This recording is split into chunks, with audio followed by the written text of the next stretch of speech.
Live tonight, broadcasting from the psychiatric hospital known as Planet Earth.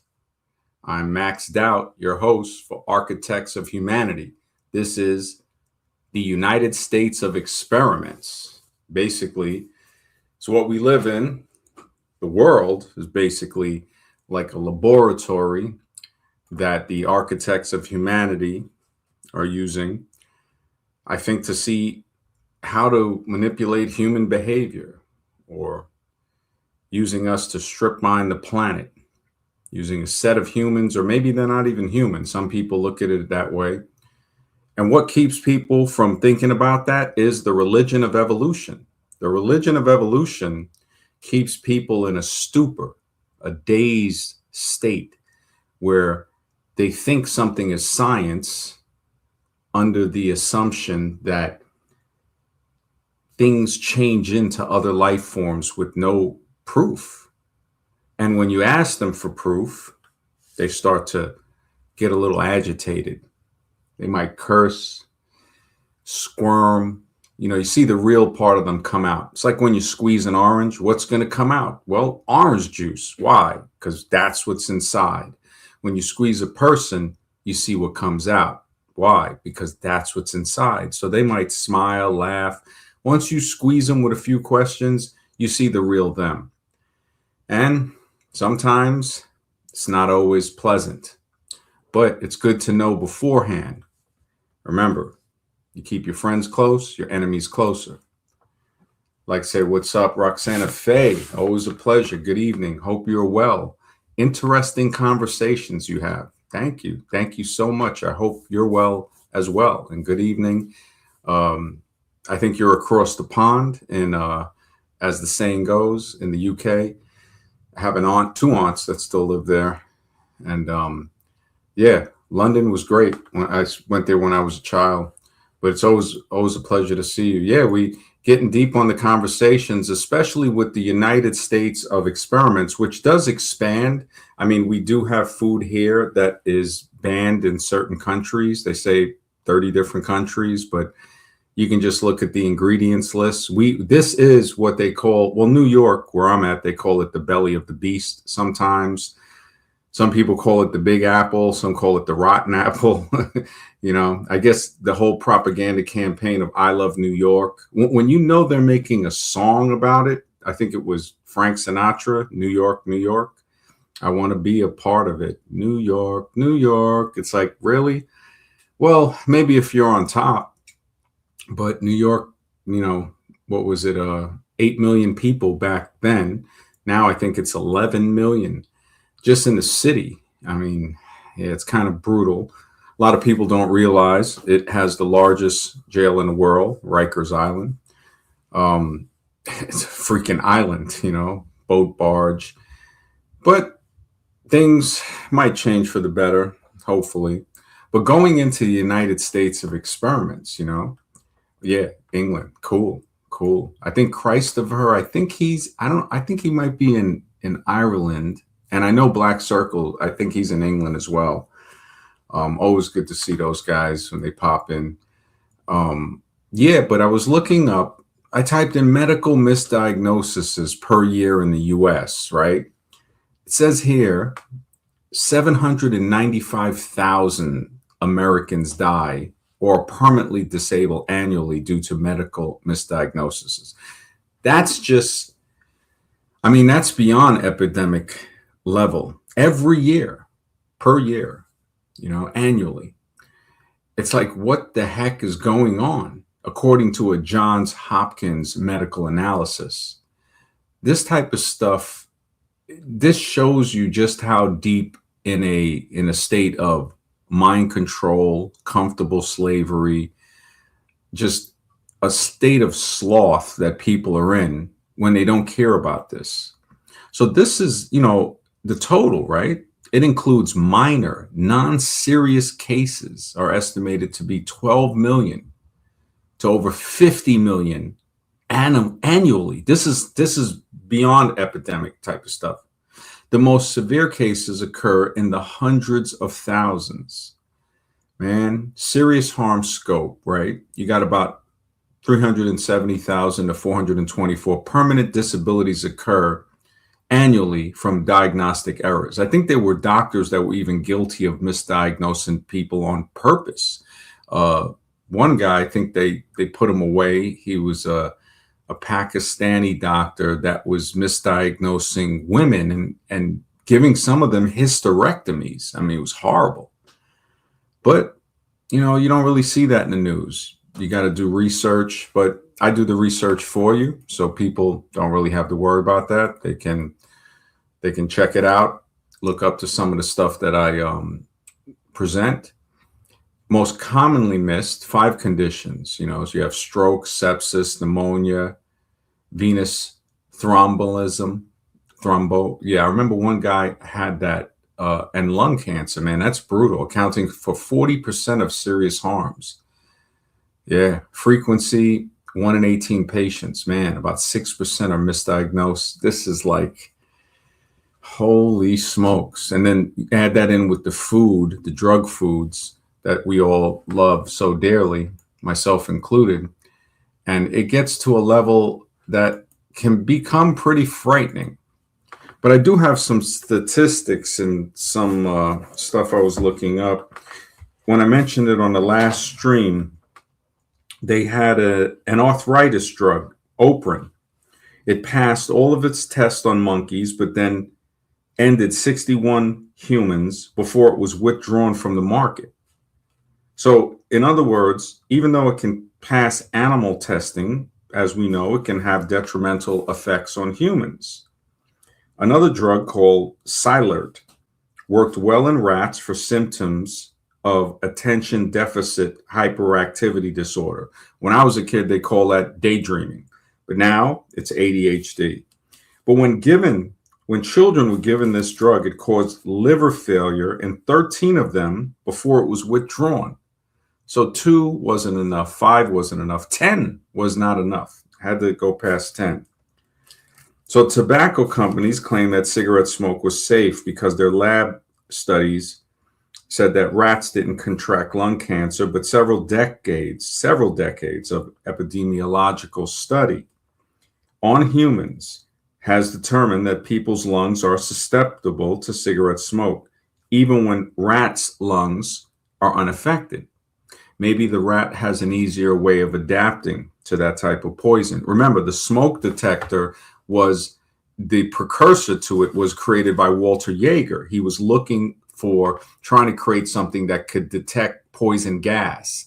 And in his frustration, lit a cigarette and bang, the detector went off.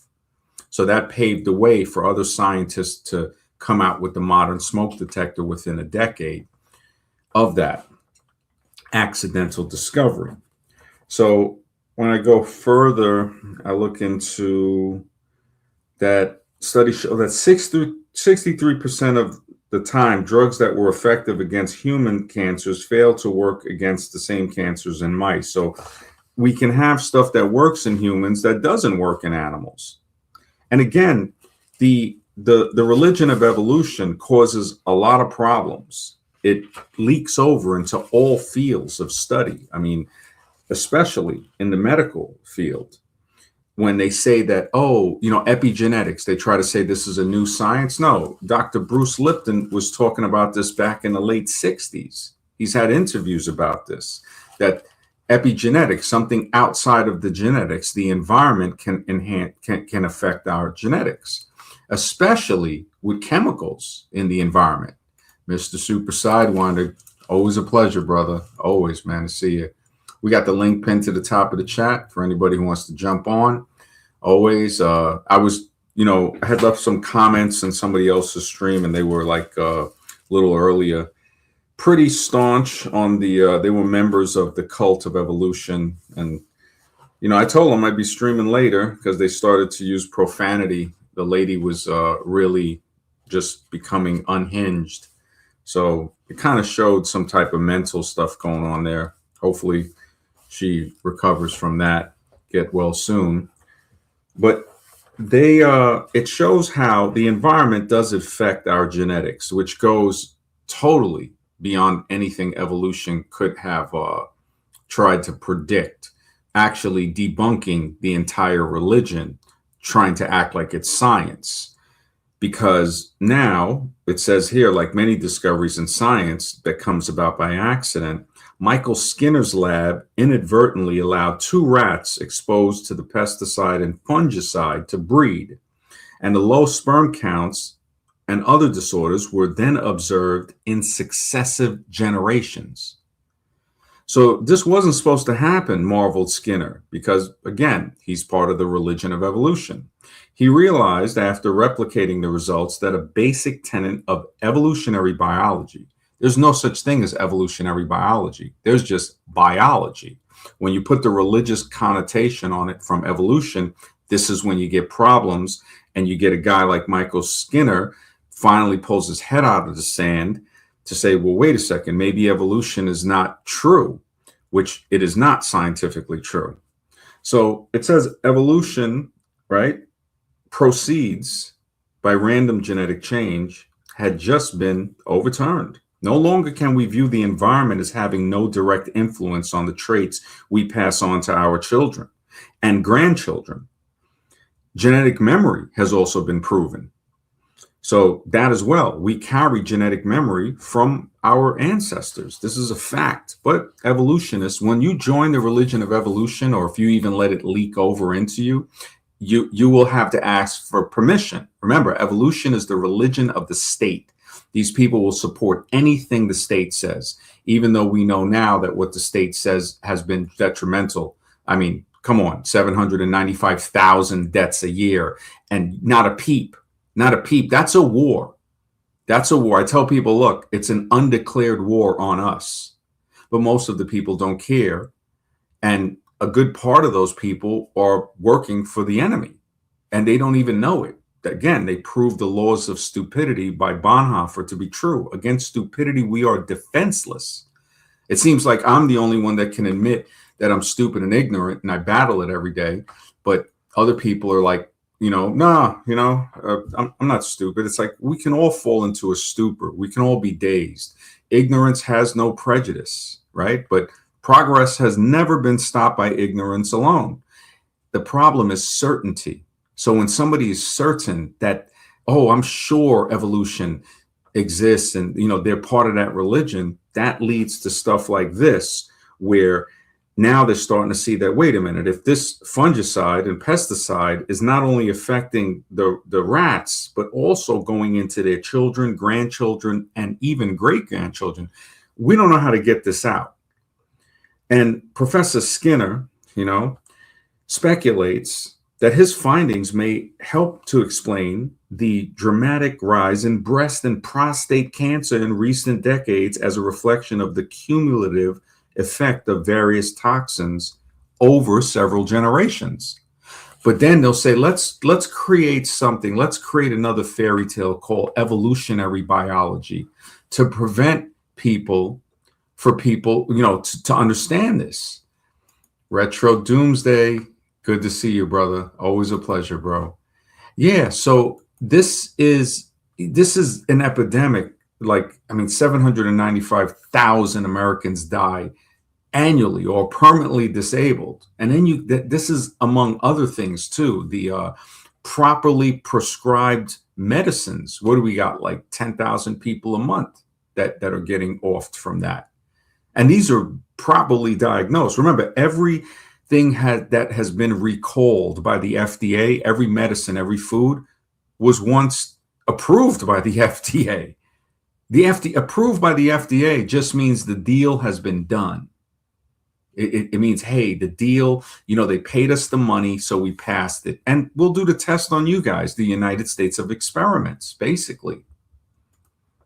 Good to see you, brother. Roscoe Coltrane. Roscoe Coltrane. Good to see you, man. This is going to be a good one. Yeah, man. Always a pleasure, bro, to see people up in here. Any questions that anybody wants to ask, I'll answer them to the best of my knowledge, and I'll research them to find answers that I don't know, because learning is something I've always loved learning. It's just that school never taught me that. School kind of suppressed any type of genius that I've ever seen in anybody that has attended it. So I was glad, one of the best things I think I did in life was leave school and start working as a teenager. And eventually, of course, went into the military when I was 18, which might not have been the best thing, but hey, everything happens the way it is, made me the man I am today. And I'm still healing from a lot of the trauma. Uh, Mr. Rex, always a pleasure, bro. That was me, MD. Roscoe's my. Oh, that's cool, brother. Always a pleasure, bro. Always, man. Um, yeah, that's yeah, man. Let me look at the study here. So the prostate and breast cancer, right? They're saying could be a reflection, or could be. It's like this is showing us that it is the reflection of the cumulative effect of various toxins over several generations. What should also, so the stuff that they've poisoned our great grandparents with is still poisoning us. It poisons the gene pool, the outer and the environment, the epigenetics. I mean, this is science. This is what it is. This really, when I think about it, man, this is like serious stuff. What should also concern us are the implications that these results have for our ability. So the implications here have for the results are saying that do we have the ability to rid the environment and our bodies of harm from toxic chemicals? As the publication Rachel's Environment and Health News described our quandary. I think Mr. Rex, what's up, brother? Always a pleasure, bro. Yeah, I thought I'd just hop on right before I got to run for work. So, yeah, you're bringing in some good stuff, MD. I think you're bringing in some real knowledge here. We got to discuss this. Because, Thanks, man. you can't watch a TV show without seeing a commercial for a drug company. I don't think that's by chance. I Oh, think it's all definitely. planned out. They know a lot of sick people are out there. They Hmm. know. Definitely. Yeah, without a doubt. And I don't know if when I read the stuff off here, they're saying that he realized, Professor Skinner, when he says, oh, this wasn't supposed to happen because he believed so deeply in the religion of evolution. But Mhm. when he inadvertently allowed two rats who were exposed to pesticides and fungicides to breed, and then noticed the low sperm counts, and other disorders too, were then observed in successive generations. He said this wasn't supposed to happen because of evolution. Right. And he realized after replicating the results, so he replicated these, that's empirical, repeatable, measurable science, not evolution. This is real science. And he says, after replicating the results that a basic tenet of evolutionary biology, evolution proceeds by random genetic change, has just been overturned. So the fact that they say, oh, well, evolution precedes this, or evolutionary biology, no, that's been overturned right now by this scientific observation that can be repeatable and measured.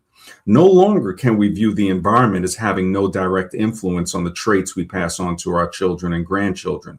That's evolution. That's the danger of believing in the religion of evolution. Oh no, the environment, this all happens by chance. Yeah. This Sure. all happens by chance. Now, this is medical proof. This is experimental proof that can be repeated, showing that when you have the belief in evolution, when you keep your head in the stand and your butt in the air and ignore science for the religion of evolution, that it can cause problems with generations of being poisoned. Yes. Generations. Because remember, they lied about Piltdown Man for 40 years, destroying the minds of people to Absolutely. believe, right? And also, I'm not going to say what, the event that occurred because of YouTube issues, but anybody who thinks that there's no, it's a conspiracy theory that they're trying to make us sicker, just go back 5 or 6 years when the world was locked down and the potion that they were giving everybody. Then tell me that they don't try to make people sick. Come on, give me a break. It's right there in your face. They make people sick, you Yep. know? Yeah. Creating magic potions, saying that this is supposed to help you for an imaginary disease. I mean, when somebody says one of the symptoms is that you have no symptoms, that's an idiot test. Mhm. That's an IQ test right there. It's like, you really believe that? Yeah. So one of the symptoms is no symptoms. It's like, holy smokes. And people were like, hey, I better take this magic potion, you know? It goes beyond belief almost. But when you talk to some of the people in society, it actually, you start to realize like, wow, that's why I always say I'm either broadcasting from the psychiatric hospital known as Planet Earth or the land of misfit toys. This is definitely, yeah, but um, in Rachel's Environment and Health News described our quandary. When persistent environmental pollutants like DDT are phased out, we might be falsely lulled into believing that we have solved the problem. The thinking is logical. Remove the toxin from the environment and you get rid of the toxic effects. Not so according to the findings of Skinner and his colleagues. Thank goodness these guys at least began to think and didn't hide the study. So Skinner's study tells us that phasing out dangerous toxins doesn't end the problem because the damage done by exposures decades ago could still flow from generation to generation by way of epigenetic pathways. Thanks Just to like drug addicted moms, women who are addicted to drugs, they pass it on to their children. It's so sad, man. And they'll say, well, evolution, we got to ask permission. Let's ask the state if that's true, right? I mean, evolution is like a molasses that slows any type of learning until it's too late. It's just totally, it's just unscientific. So he says, we now know how genes, well, we knew this before, but we knew this from Bruce Lipton in 1967. He lost tenure at the college he taught at because he mentioned it. And he goes, look, I'm not going to teach it anymore. Once he found out that he would put certain cells in different environments and they would change according to the environment. And it was shocking. You know, Dr. Bruce Lipton, I got to give him a lot of credit, man, for standing up with that. And I think he's got a channel too, Dr. Bruce Lipton. So we now know how genes and the environment interact and work together. While genes may provide for a range of possible outcomes, it is environment that determines which specific outcome is most likely to occur. This destroys the lie of evolution. It shows that the environment affects us, but also we see that there could be some type of living component within the environment, some type of force, what some people call it the ether. Like Scribe was explaining it as that to me, because, you know, on this show, we allow people with different beliefs so we can all learn and say, hey, you know what, you might be onto something there. And it's not like an evolution panel where everybody says, oh, they believe in evolution, and anything you say, they start calling you names and stuff like that, because they don't want to admit that, hey, if they start to tell the truth, evolution disintegrates. It just falls away. The house of cards, you know, cannot stand when the truth is there.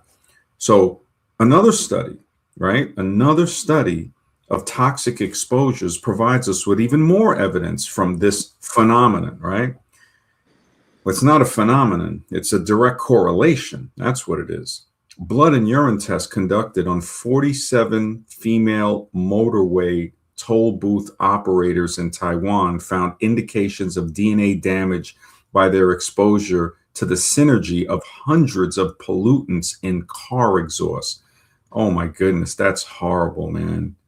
That is horrible. So these women in the toll booth, yeah, they're just subject to that, and there's no type of filter to protect them from this. And it says how we have been treating our environment has come back to haunt us by challenging our intelligence in the most unexpected ways. It's not unexpected ways.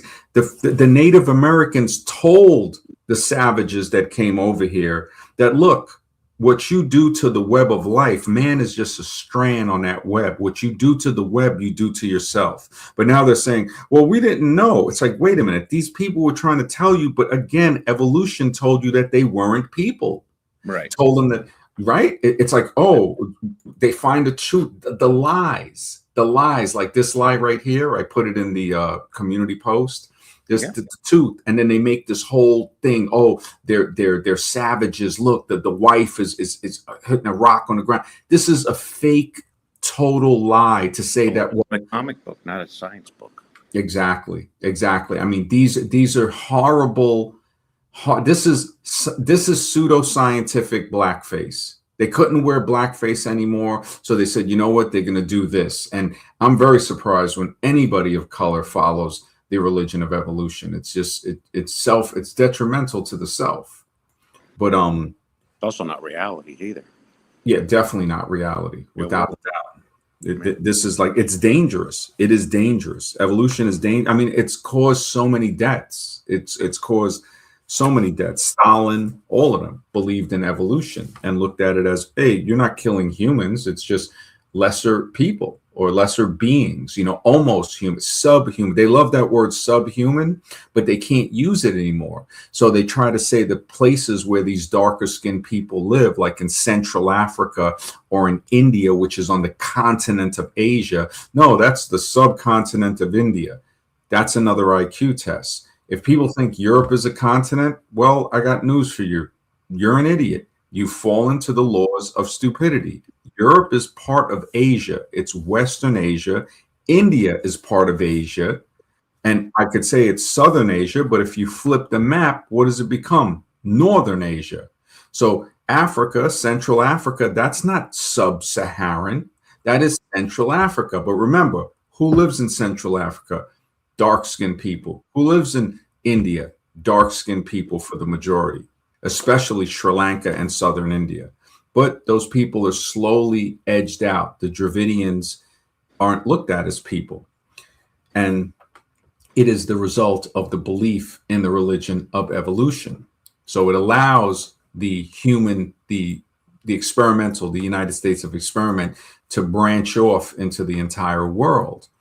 And as we go further here, it says, so it's come back to haunt us, right? In most no, these are expected ways. These are ways that they ignored. It's not unexpected in the way it by challenging our intelligence because we were ignorant. That's the way they should have worded this. Studies in Britain by Chris Williams, a social scientist at the Institution of Education at the University of London, have documented how a loss of micronutrients through soil erosion resulting in impoverished crops combines with our exposure to synthetic chemicals to harm the intelligence of millions of people across the world. So in other words, they're lowering the intelligence factor, the intelligence quotient, the IQ, the amount of intelligence because of these impoverished crops due to the micronutrients losing their effectiveness by soil erosion. This is, that's crazy. Our single substance science, that's the evolution, science, says Williams, cannot account for the compounding impact of many different chemicals and environmental factors. So the overall scale of the problem is far greater than previously estimated. He was telling the BBC this. The big feeling I have about this is in context to evolution. This is great. Wait, let me read that again. The big feeling I have about this is in the context of evolution. Holy smoke, people are starting to wake up to this evolutionary lie. The human brain is now at risk from its own behavior and nothing else in the ecosystem.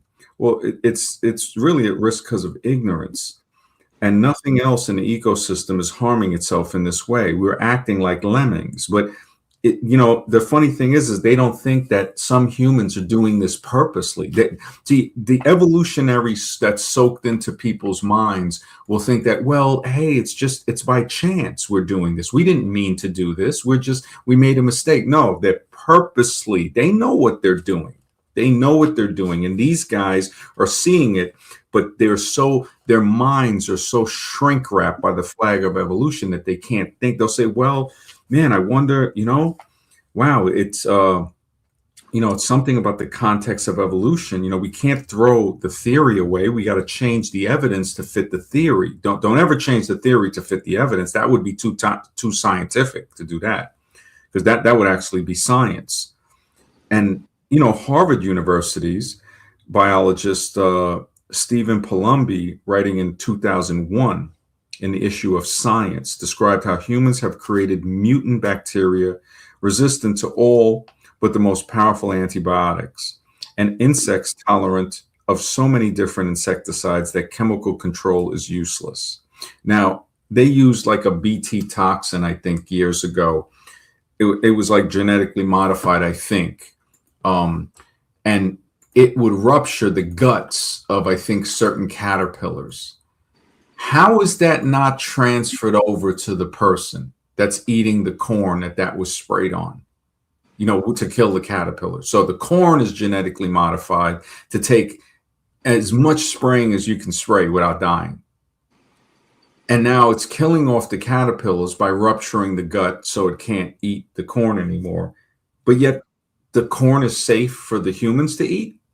And even if they say, well, we feed the corn to the pigs and the cow, well, it can transfer through them to the meat, to what you eat. Well, evolution might not show. Well, we don't care if evolution doesn't show that, because we know that's the lie that's being used to keep us in this state of ignorance, basically. And even the main thing is they can't figure this out. Like, there's still scientific breakthroughs in medical research regarding the human body, and still research being done on cancer and everything like that. Yet they know exactly how we were created. That's ridiculous. Like, you should know everything. You should have a cure for anything if you know the answer to how the human body was created from single-celled organism. It's ridiculous. It doesn't make any sense. Mm-hmm. Yeah, no, exactly, man.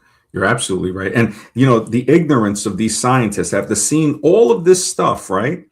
And they're saying we are causing accelerated evolutionary changes. I can't even believe this. This is the ignorance of this is just stifling. What they're really causing is a change in our hormonal levels.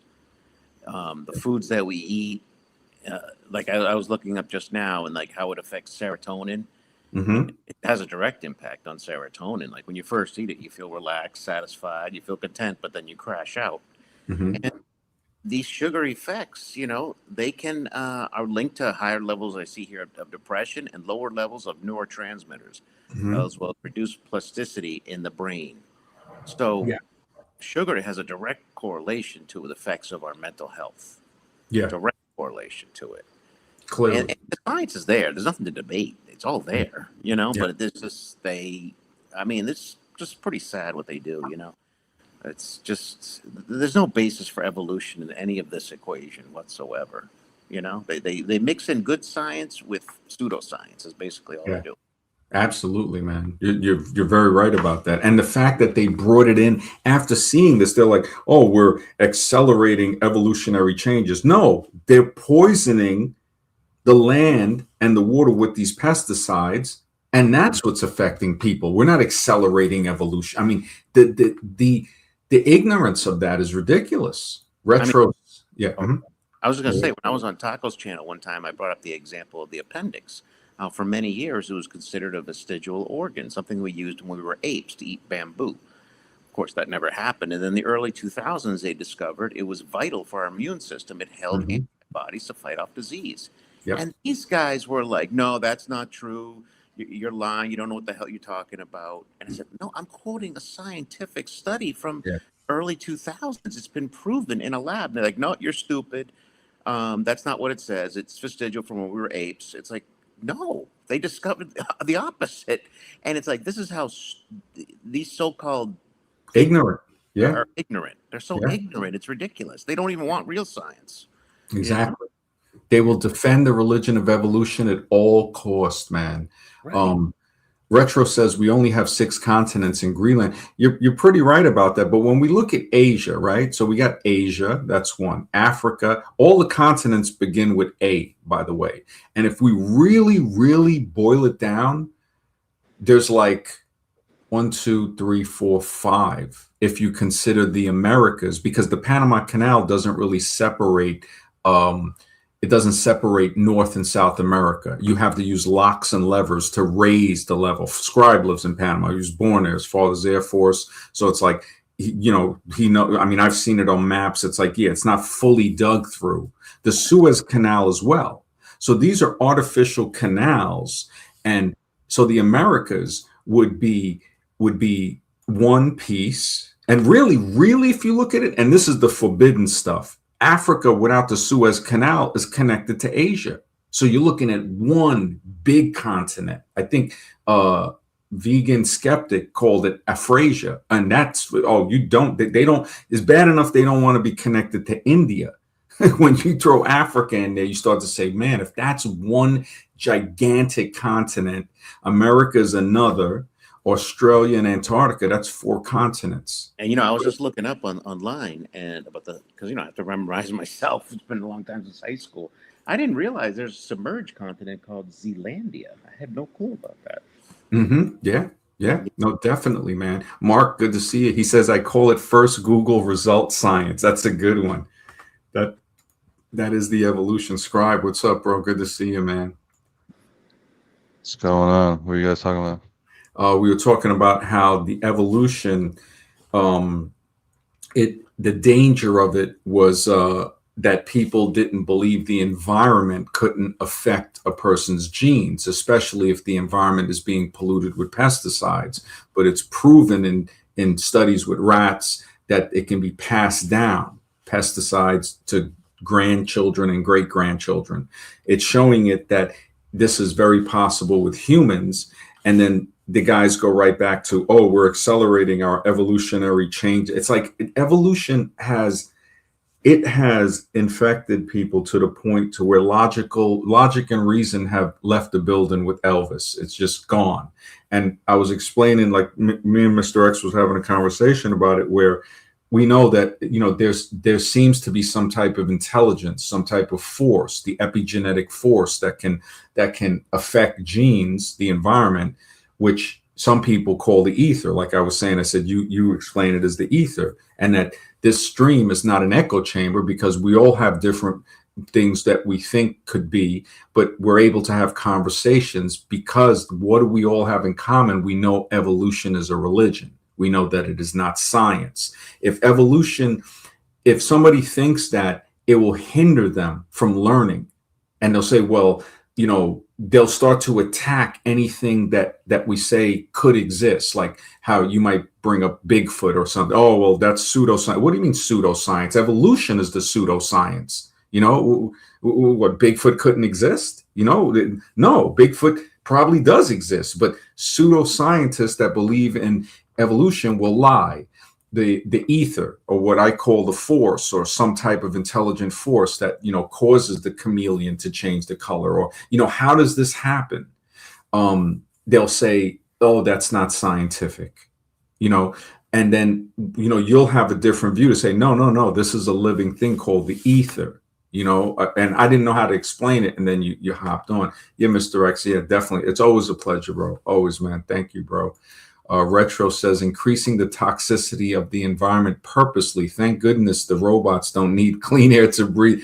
Bro, I thought of the same thing, man. Yeah, because I thought, yeah, what is it that doesn't need clean air, water, and land? It would be robots. Because I thought, well, maybe they're trying to make it like their vision of what they say hell would be or something. But when you ask somebody, it's easy to debunk when you say, hey, nobody innocent is going to hell, right? Well, then this place must be worse because you got innocent people getting hurt every day. And that, we see with like Wes Huff, Wes Huff, the guy that destroyed, Billy Carson kind of destroyed himself, but he's trying to say, yeah, people that believe in God, you're still going to hell. If you don't believe in his particular version of what you got to do to go to crime scene heaven disguised as a paradise, well, you're going to the gates of hell and the gated communities of the afterlife. They want to know, they want to own forever. It's like they don't own forever. It's like what, it's like the pearly gates or the gates of hell. It's always a gated community. Like you were saying earlier, where they can just say something that, if the evolutionists are already brainwashed, if anything you say, well, it's this or that, well, okay, Bigfoot, whatever. Okay, what is the one common denominator out of all this? To prove anything, you need something called evidence. So if evidence can be provided, no matter how outlandish the theory or whatever it is, if there's actual real world evidence of this, DNA evidence, hair evidence. One guy made a good point. It's like, look, they want to say the Bigfoot thing, but And when you go to court and they have visual, auditory, or visual video evidence, or any evidence that really, okay, they see you, that's you, you just off this guy over here. You're dead to rights at this point. A witness saw you as well. We have the same evidence as we do for that in multitudes for the Bigfoot thing and other cryptids around that they claim are not real or they don't know anything about it. So again, it's the evidence. How much evidence is there? Yeah. And at that point, is it accepted or not? That's it. If there's some type of suppression thing there, then you already know what's going on. Go ahead. Yeah. Alexis, brother, man, thank you for the support, bro. He says Trump just signed an order forcing his signature to go on all new printed currency. Is there a hidden message for this, or is it an ego thing? Wow, man, this is deep. Thank you, man, for bringing that knowledge to light. I don't know if you heard anything about this, Scribe, about him. I mean, this guy is, I mean, that's ridiculous, man. That is like, yeah, it's like, what the heck? Definitely ego with it, but there is a hidden message somehow. What's your take on that?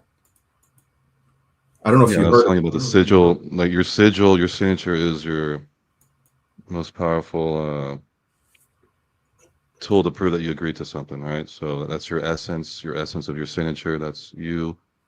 So they want that, and some require, some of your blood, whatever. Like if you're doing the oath or something, the mob, or I'm sure very secret projects or whatever it is that they require, your DNA to prove that was you that signed this thing or whatever. That's what they call a blood oath. So the sigil is the next thing, and a lot of that can carry some type of ethereal. I don't want to say witchcraft and like that, but something related there to where it could be some type of spell or some type of something they're not. Yeah. There's the ego thing. We know he's a good egotistical, but they're going to try to mix that in with something like this to say, oh, he's just wants everything in his name, whatever. But I think it's definitely a deeper meaning to that. To just now all of a sudden want to do that doesn't make sense. Anything to distract from him from being a PDF file. That's the way I look at it.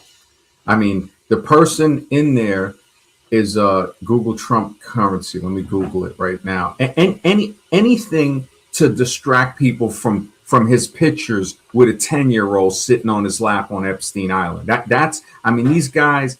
Eddie Bravo said it best, man. Trump currency. I'm gonna Google it now. I'm just heating up some water in the background.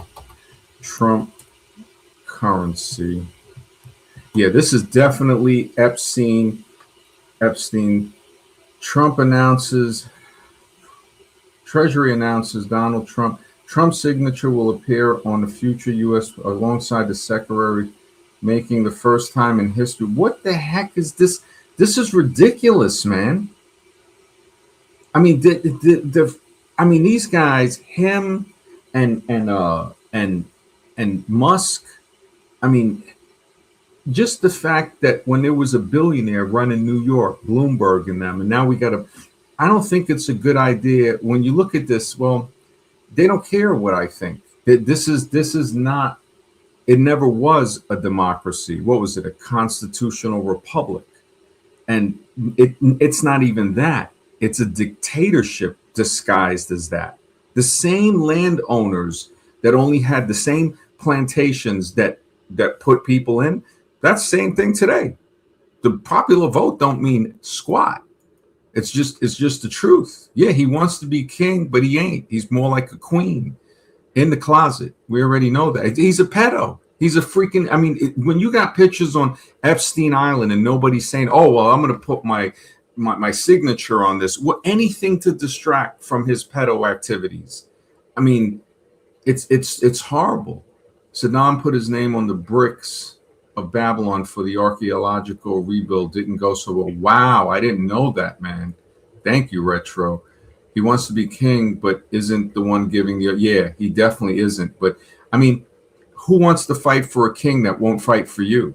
I just see a coward, right? If he goes to war, send his sons to war. Send his sons. Puppet king, exactly. Puppet king. Yeah, man. That's what do you think about that? It just Yeah, man. You This already know is we're under the ordinance of some other thing that uses that as an arm to fulfill, the world, police the world, and all this stuff. So it's ingeniously designed, and again, and yeah, mhm. Go you're ahead. right. This United States of experiments, man. Oh, It's definitely. crazy, right? It's just, I mean, that's another experiment, I think, with the whole, yeah. And he isn't the one giving the orders. The people will look at that. Wasn't there some slip up about Gavin Newsom? He was saying that's the president or something. Like, I think he's at the point of almost, some type of, I mean, the mind. Alexis, thank you, brother, for the support, bro. He says, are the Trump zombies really as bad as Kamala ones? Honestly, I think that the zombies, it's still a zombie. So, and I hear what you're saying. Like the Kamala ones, that's a really good question because it's like if we have an insanity meter or an ignorance or stupidity meter, and I would say both of them are up to like level 9 because to think that Kamala would do a better, would do something better if she was in office is just insanity to believe that. With creepy Joe again sniffing children on camera. I mean, it's PDF file city with the politics. Trump zombies are now trying to make excuses for Epstein Island. I mean that honestly, it's a neck and neck battle just That from was the image I want to put in everyone's head. He's asking that question right there. So real quick. So imagine the United States of America, the map in your head. You're visualizing it. The map, the entire map, and you're looking at it. Just put a line right down the middle of it, and then you have two opposing sides that are constantly at each other to win the position of presidency or whatever it is. That sounds like a game show. That sounds like what was it? The old school gladiators thing, right? Remember how ridiculous that was? So basically, they're putting you into a gladiator game. They say, all right, Mhm. which side's going to win? All right, you win. All right, you get these prizes. All right, you get to do whatever. But you can't cross this line. You got to stay here. You got to be a good little slave, and you got to, follow these rules. As long as you stay within these boundaries, you're okay. So that's what you're literally playing a game of gladiator, blue team versus red team, same exact game, no difference. That's how hilarious this is. Yeah, yeah, you're right. It's I remember that thing back in '04 on MySpace. They would have the American Gladiators, 150 channels, America, and still nothing to watch, on TV. And it just, Bill Hicks. yeah. They were saying Oh, something like, you know they had to silence him. You know that they had to. You already know because he ended up having to do like dive bars and stuff. He had that really big, a few really big shows, and then mhm, he said some stuff. And next thing you know, he's doing dive bars, and he's gone. And that's it. He's like yep, in his early 30s. yep.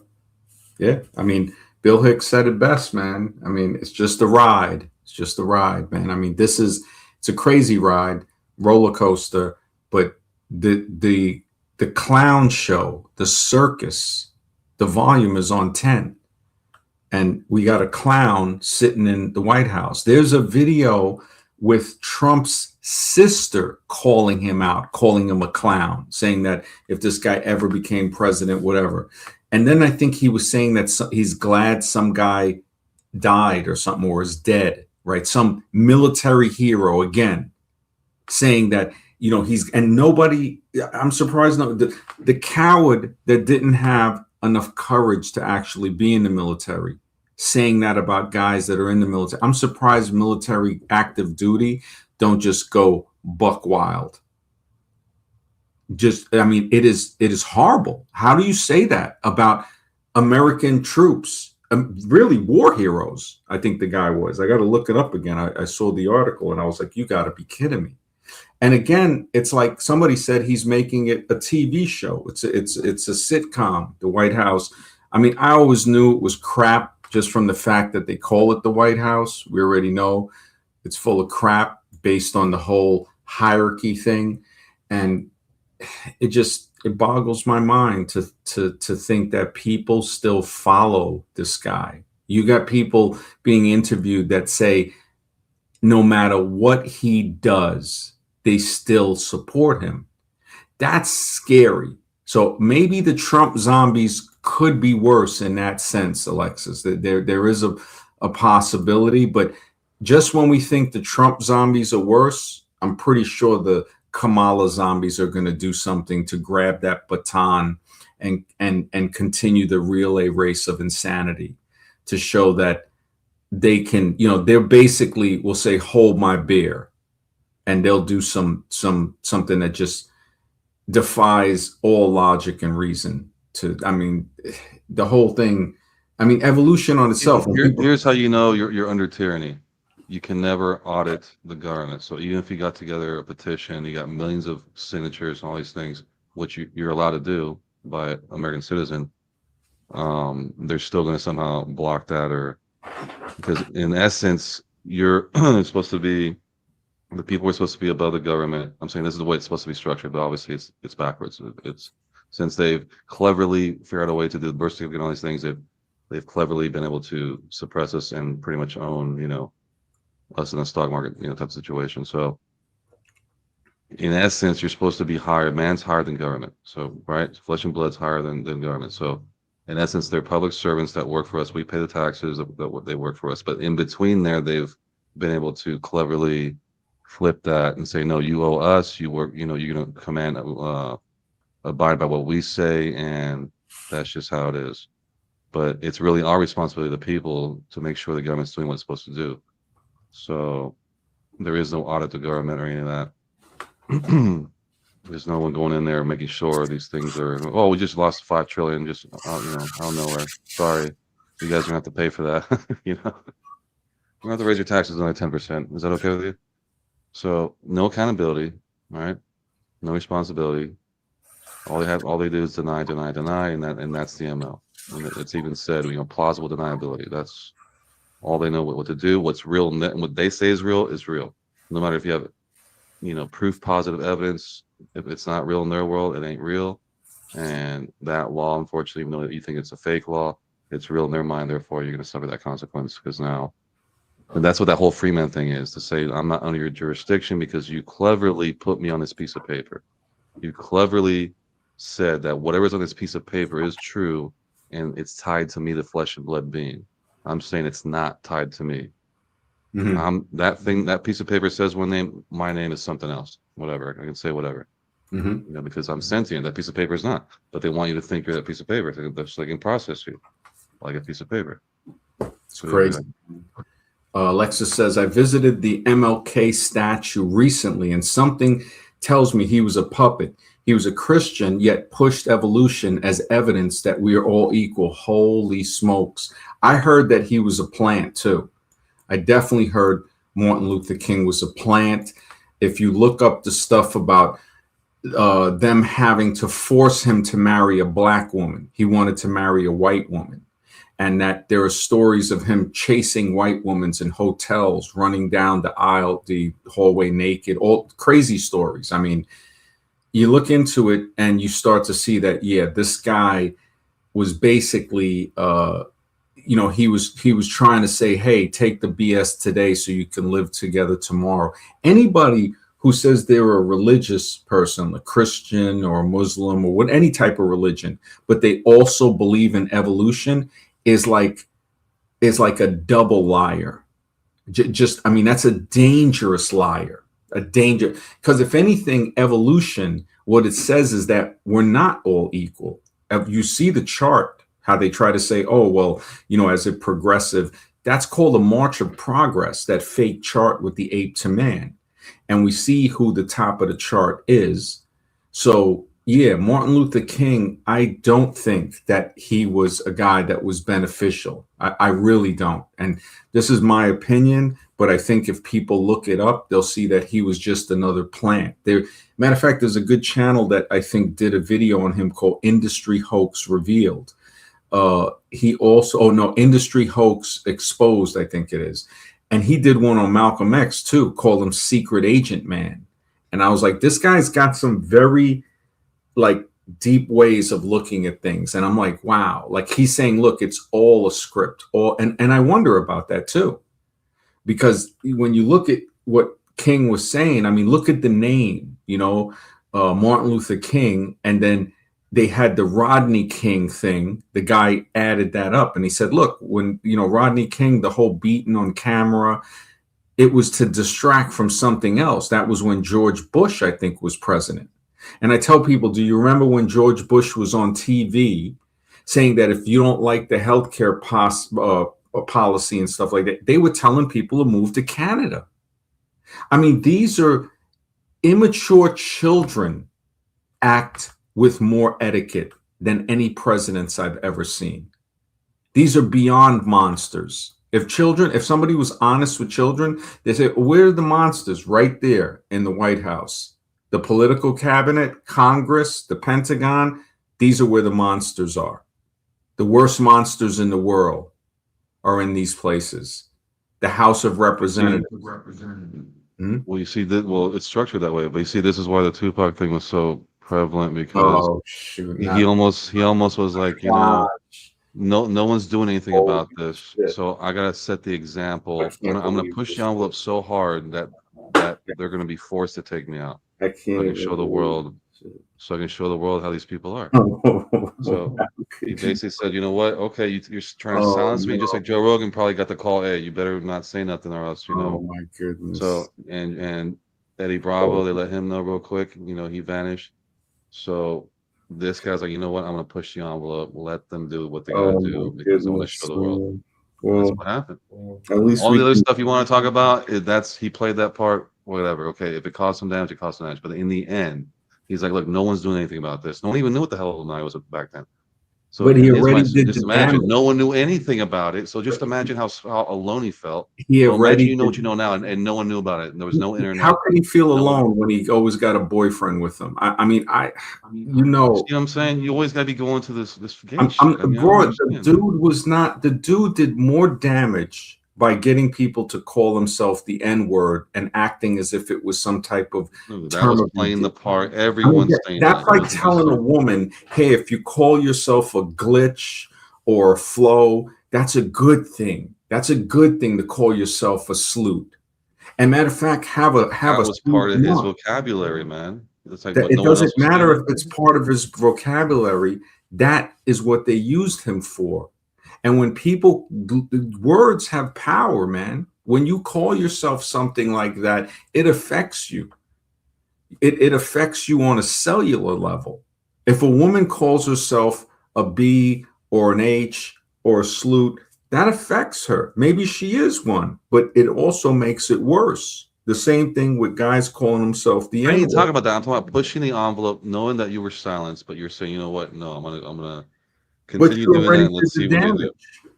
That's like somebody graping somebody and then trying to say, now they're a good person. No, that ain't gonna happen. Or like even worse, doing it to children. I mean, look at, like we said, Fuentes and these guys making excuses, trying to say, well, the people on Epstein Island weren't that young. One guy even had the nerve to say, Trump didn't violently essay them. And I'm like, what the heck is, I mean, it was a clip that Destiny was responding to, and I don't really watch Destiny. It pops up. I mean, either if you're political, I already know you're in a state of mental mind controlled. You wouldn't even understand if you're political. At least we're not political. But when you look at most rappers and stuff, they're all on the left. Most celebrities are on the left. So they're tools. And then we look at, again, you know, what they produce. So yeah, maybe I'll give you this. Maybe he did wake up. Maybe he did say whatever. But the thing is that he already did the damage. He already got people till this day. Young Wavy is a Tupac zombie. Who is the other one? Why though? Telling you preach the gospel, scribe. There's a Tupac zombie. It's like, and he wasn't even born probably when Tupac. But he knew what he did. Oh my goodness! You think he'll know what he did? It's just I can't even believe. Prime, what's up, brother? He says, Scribe, do you realize that Tupac is that MC guy with the dreads, right? I don't know. Who is that? Is that MC guy with the dreads? I have no idea. I don't. Can you clarify that, Prime? I don't understand the comment totally. I guess he's saying that he's still alive and he You're came right. back, or he's currently alive and he's an MC with a Dredge or Well, something. I don't what know I'm what the deal saying is. is this is the programming, the mental program, because he's part of the United States of experiments. I'm saying Tupac. it's the only time I've really seen any modern person, let's say modern, because they keep talking about Jesus and all these things that happened thousands of Oh years ago. my There's no God. evidence of that. In the modern era, someone who was trying to be silenced and he said, no, I'm going to Can't push even the believe envelope this. If he was and trying to be show him who silenced, he he is. wouldn't have a record of deal. They wouldn't give him press No, if he was being silenced, he right? was being silenced, dude. Yes, he was being How? silenced. How was he being silenced? He wasn't being silenced telling people to call themselves the N-word. That's different. That's with his homies and stuff. That's No, the that's image not he's what it's called. portraying. Not when you put it on an album and you poisoned half of America with it. And it didn't reach the white community that deep. So what did they do? Ta-da! They produced Eminem. So now Eminem just totally destroyed. Right. He just talks about what Hating, he his talks about mama and hating his his kid mother, and hating his baby's mother. yeah, hating his mom, hating Hate, his and you never see this ex dude or with whatever. hot chicks. You never see him with hot chicks. That's They all he call did. I'm saying we're comparing two different people Eminem. here completely. Yeah. He didn't do anything like they didn't silence him. Well, He the was part of thing the is program. again, he called himself the new Elvis, basically, and that's what they pushed him as. Basically, the initial silence for Tupac was when he supposedly did something to some girl in a Holy club, and smokes! I can't even they put believe him it. in jail. So he's saying Um, that that was the underlying cause. That arrest was the underlying Akil, cause of saying of because I didn't stay silent. So since I kept talking, they set me up. That happened, Roxana and then said he it kept best. going after Roxana that. said, Kept going, and they're like, "Thank okay, we're gonna have to take this guy out. He didn't she, learn. she's letting you know from England. She's like, look, Tupac was an actor. Actor. She's 100% right on that. He was an actor, man. He's saying Prime is saying, is it all right? Akil DMC is his name. So are you saying that's like Tupac? I don't. What he's Yeah, saying. they're trying These to say that people are that's the playing real different Tupac. I roles don't in think it. So they're playing different. Thanks, man. I appreciate it. Good stream. Mark says, what about Dave Chappelle when he said that they always trying to put him in a dress? He said no to doing that kind of Moggs Tupac. And you know what I found out? Dave Chappelle wore the dress twice because I thought he didn't wear it, and he wore it in the movie Robin Hood, Men in Tights. He wore like the medieval dress too, and then he did a comedy skit. I think when he was wearing lipstick too. I mean, it was brutal. So he did speak out on it, but he kind of hypocrite because you can look it up. He's definitely, oh yeah, they got them all. They definitely, you can look up Robin Hood Men in Tights, and there's a skit he did where, I mean, yeah, he was looking like a Sesame Street Grover with lipstick on. And Maga Mike says, MD, after hearing you and waking up on fast food zombies, I completely shelved fast food. Good, brother. Thank you. But I wonder, can I trust restaurants, especially the high-end ones? You got to be real careful. There are some, like I would say, if they're like the organic type, like if you go, the one thing I got to give some of the ones that are with the organic is, you might get a better something there. Sitting down to eat, I mean, it's kind of tough. If you can, if you can find a good restaurant and make a good rapport with them, and they got good food, then I could say, okay, that's a possibility, because yeah, I can understand buying from the supermarket, eating at home. It can get dull sometimes. And yeah, I would say you have to search, you have to ask, look around online wherever you live, look for organic restaurants. Look, of course, even when you go there. You have to source the farms they're using for their produce, and then you'll know. Yeah. Exactly. So that yeah, and it's good. Thank goodness, man. I'm glad you're really changing, bro. That shows so much growth, bro. Thanks, man. It's good to hear that. Lexus says, never trust people you don't know in charge of your food. That's excellent advice right there. That's why, I mean, even the supermarket, it's like the least of the evil, but it's still like we're trusting people, to be in charge of the food. There are a lot of recalls, I'll tell you that. Arabian Brother Ali says, I worked in restaurants and food bars. It's all packaged and canned. Wow. Wow, that's yeah, man. It's tough. It's like at the supermarket, or like Scribe said, the farm is really the best. But it's like when you're in the city, it's hard unless you can find a place that gets stuff in from the farm. And you're right, Alexis. You have no idea what they're doing. It's so true. That's why I'm like, you got to have a rapport with them. Tony Snow, good to see you, brother. He says they even got my boy Samuel L. Jackson. He wore a Nicki Minaj with wow. I didn't even know that, man. Holy smokes. Yeah, they're putting these men in dresses. It is a humiliation ritual. It's a humiliation and closet ritual, I think. I mean, so many people. The Rock, Arnold wore the dress acting like he was pregnant in the movie Junior. I'm like, what the heck? Who would even want to watch that? I remember I saw the ad for it back in, I think, the 90s. I was like, what the heck is, they got this dude. I mean, they were programmed. Remember the one I was telling you about that I went to the theater? I was like, what? Yeah, in my teens or whatever. With Wesley Snipes.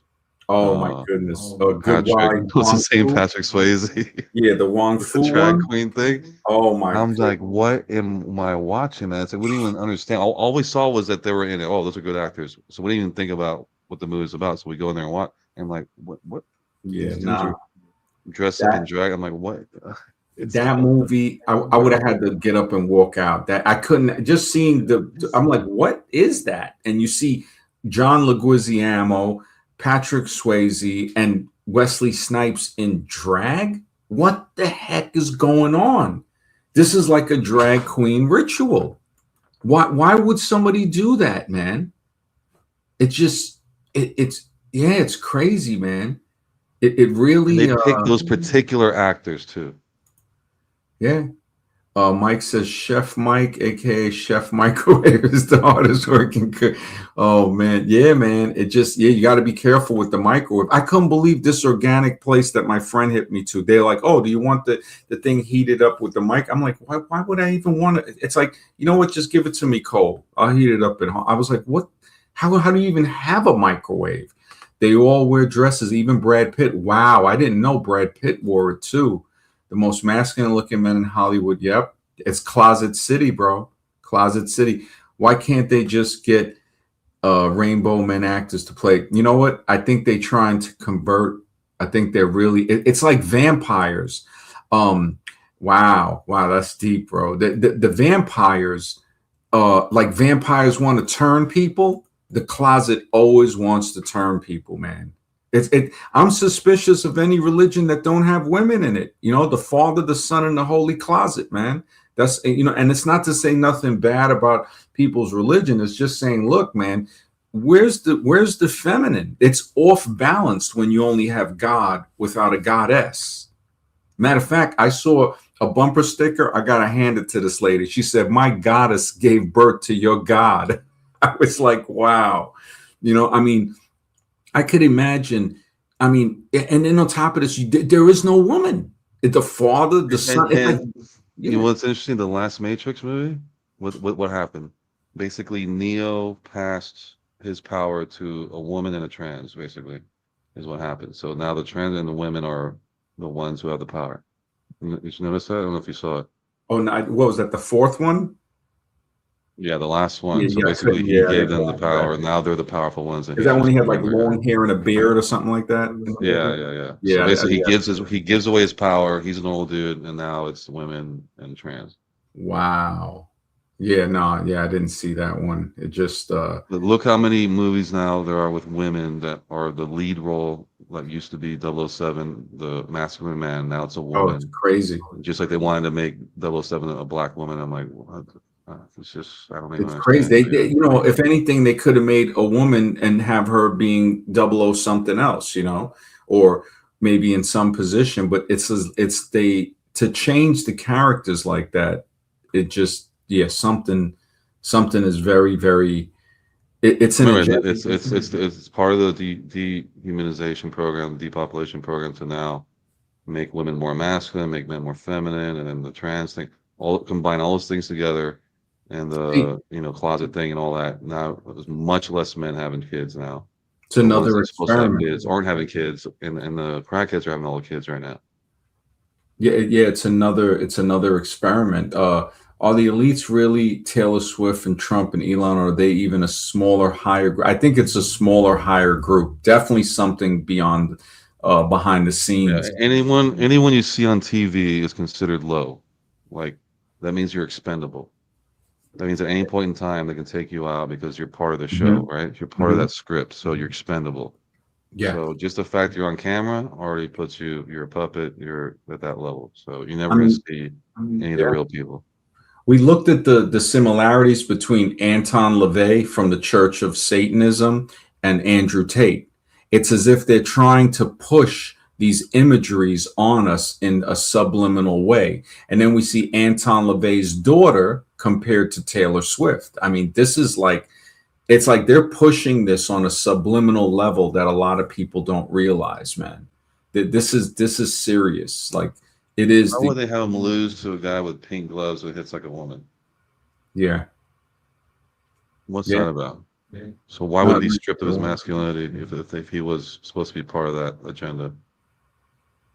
Yeah, no, and Mark is right too. Anyone you can vote for is always bottom elite puppet. And matter of fact, the vote, it's the thermometer. Like, writing a letter to Santa Claus is more effective than voting. It just, it's the thermometer to see, okay, how many people still believe in the illusion, that still believe that their vote actually puts somebody in office.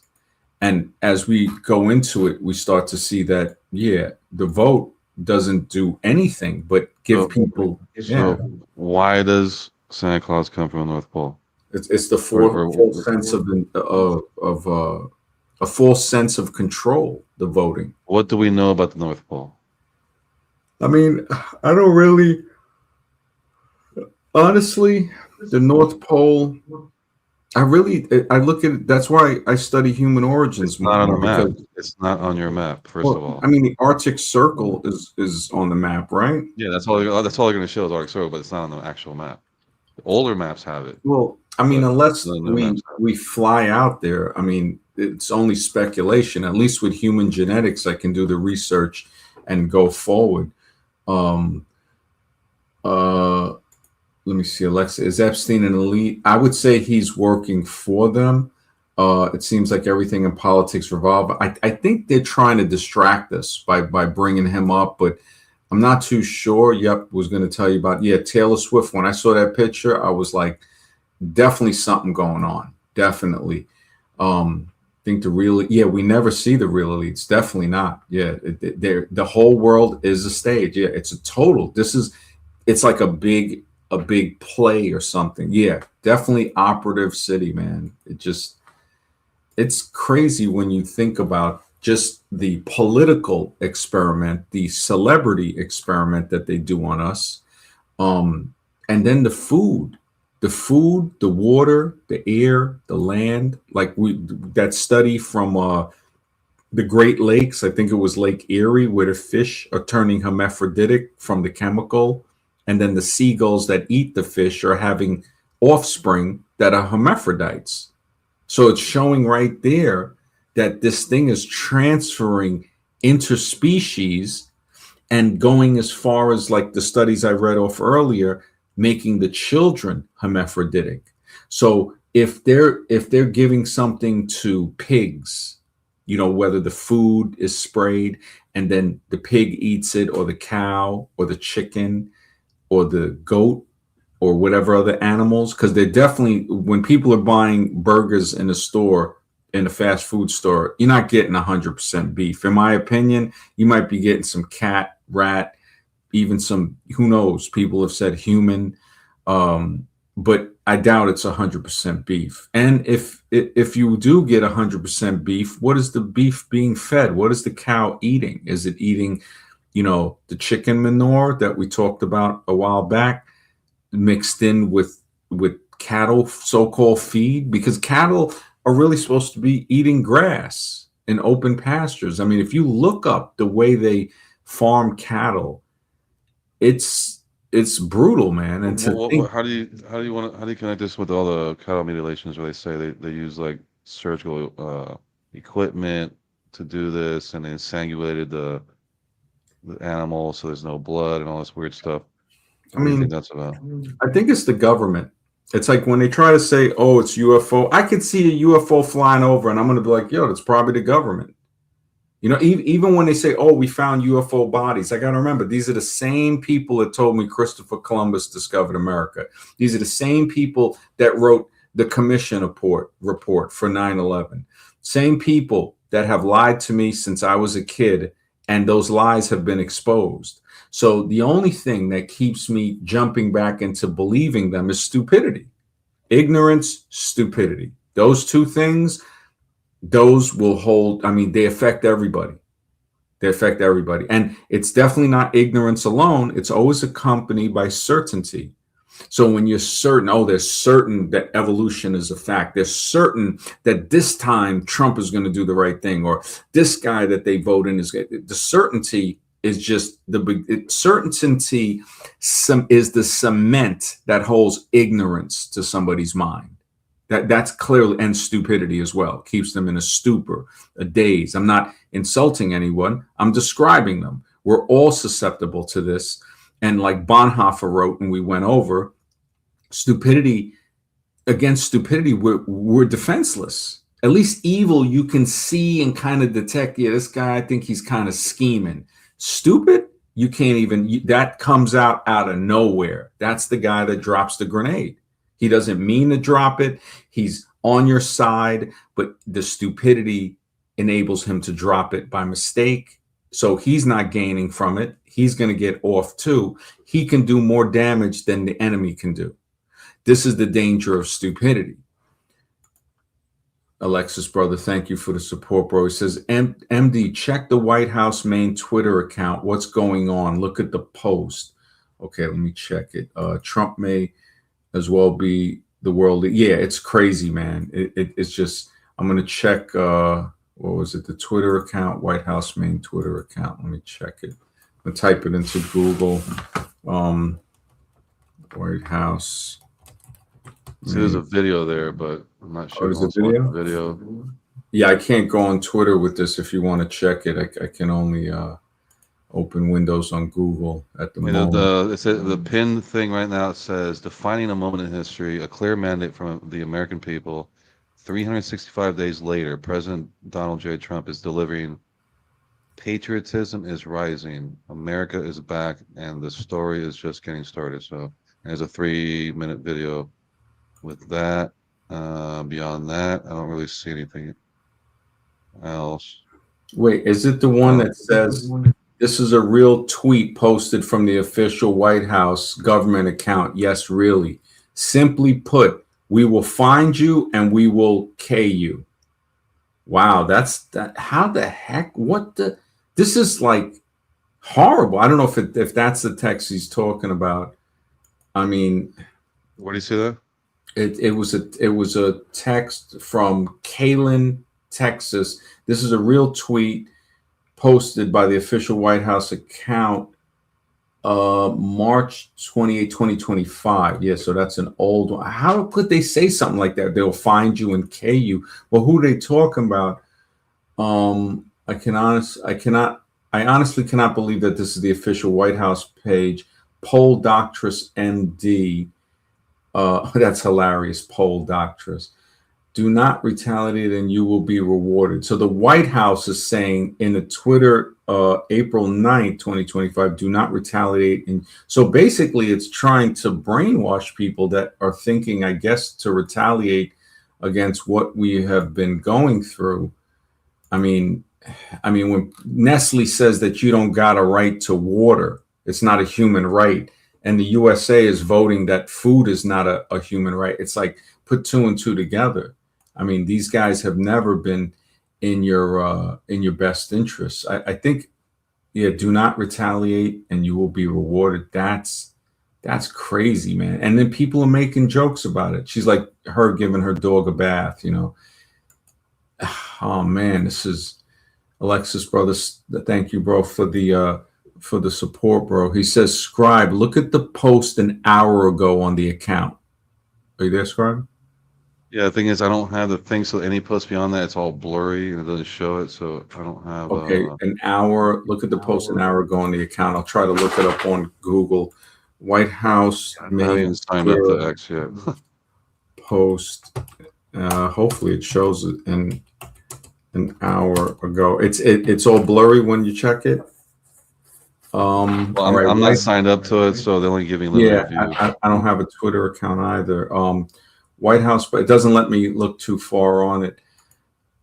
All right, so this posted, Andrew Baker posted Yeah, on the one LinkedIn that's an hour ago, I can't see it. It's all 3 hours blurry, but ago. I don't know if this is current, but it says Sean McCreesh. After just a few minutes, Trump has moved on from his war in Iran to the curtains he's picked out for the White House and his new ballroom. I picked those drapes in my first term, he says. I always like gold. There's light chuckling in the room. I don't know if that's the one. Big news conference tomorrow at the Oval Office. I don't know which one it is. Yeah, after a few minutes, Trump moved. Sorry to hear that the fiscal thing. Senior meets with wrongly deported yeah, I don't know if that's the one. He says it's the White House account. He says, no, scribe, the blurry pics are how it normally looks. So that's Alexis is letting you know that the blurry pics is how it looks. Why are the images blurry? Why are they uploading blurry images? Okay, so that's what are they hiding? Okay, so I think that's what Alexis is saying. We need to. okay, so yeah. Wow. And it looks like, what's his name? The vice president. Yeah, vice president, and then the next one's Trump. And the next one, yeah, they're just messing around. I don't know, it's a Minecraft thing or something. Let me see if it's let me try the old. White House is getting attention online after posting. This is 1 day ago, so that one is not current. March 25th, March 26th. Second cryptic post. The account posted a pixelated photo, which some reported as showing Donald Trump, which gained millions of views in an hour. Third cryptic post today, showing a black screen with a glimpse of an American flag and a phone notification. Yeah, why would they be posting something like that? Prompting. So they had another one with the 3-second video on X with the caption of like a speaker prompting users to turn on their sound. The clip displayed a distorted American flag with a glitch style visuals. The post generated. These guys are playing some psychological games. Yeah, these guys, they have one from 23 hours ago, but so that's not recent. So maybe the sequence isn't done yet. We'll just see if they're going to post more, and then see how they put them together.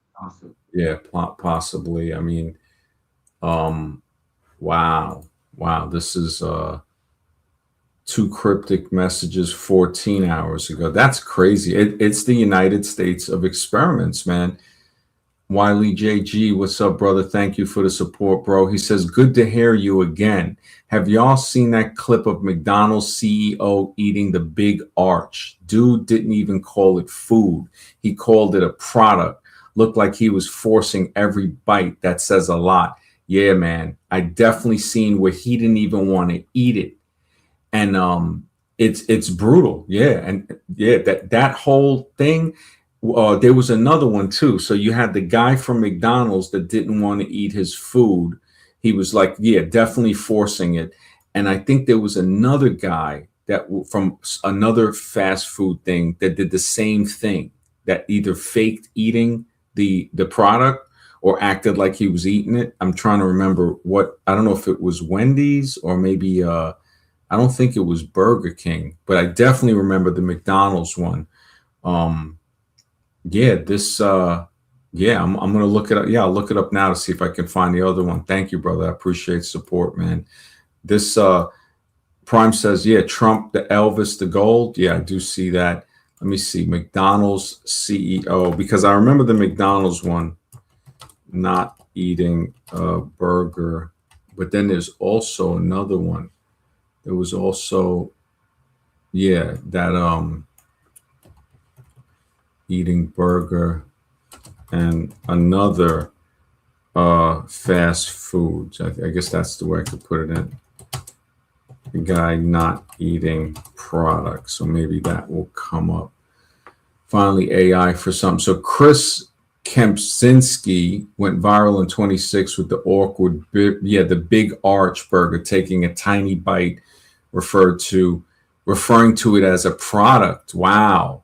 Social media mocked the unnatural tasting, prompting Burger King's president to also it was Burger King to post a video of himself confidently eating a Whopper, which man, these guys are just oh my goodness. This yeah. So Chris Kempczynski posted a video on Instagram.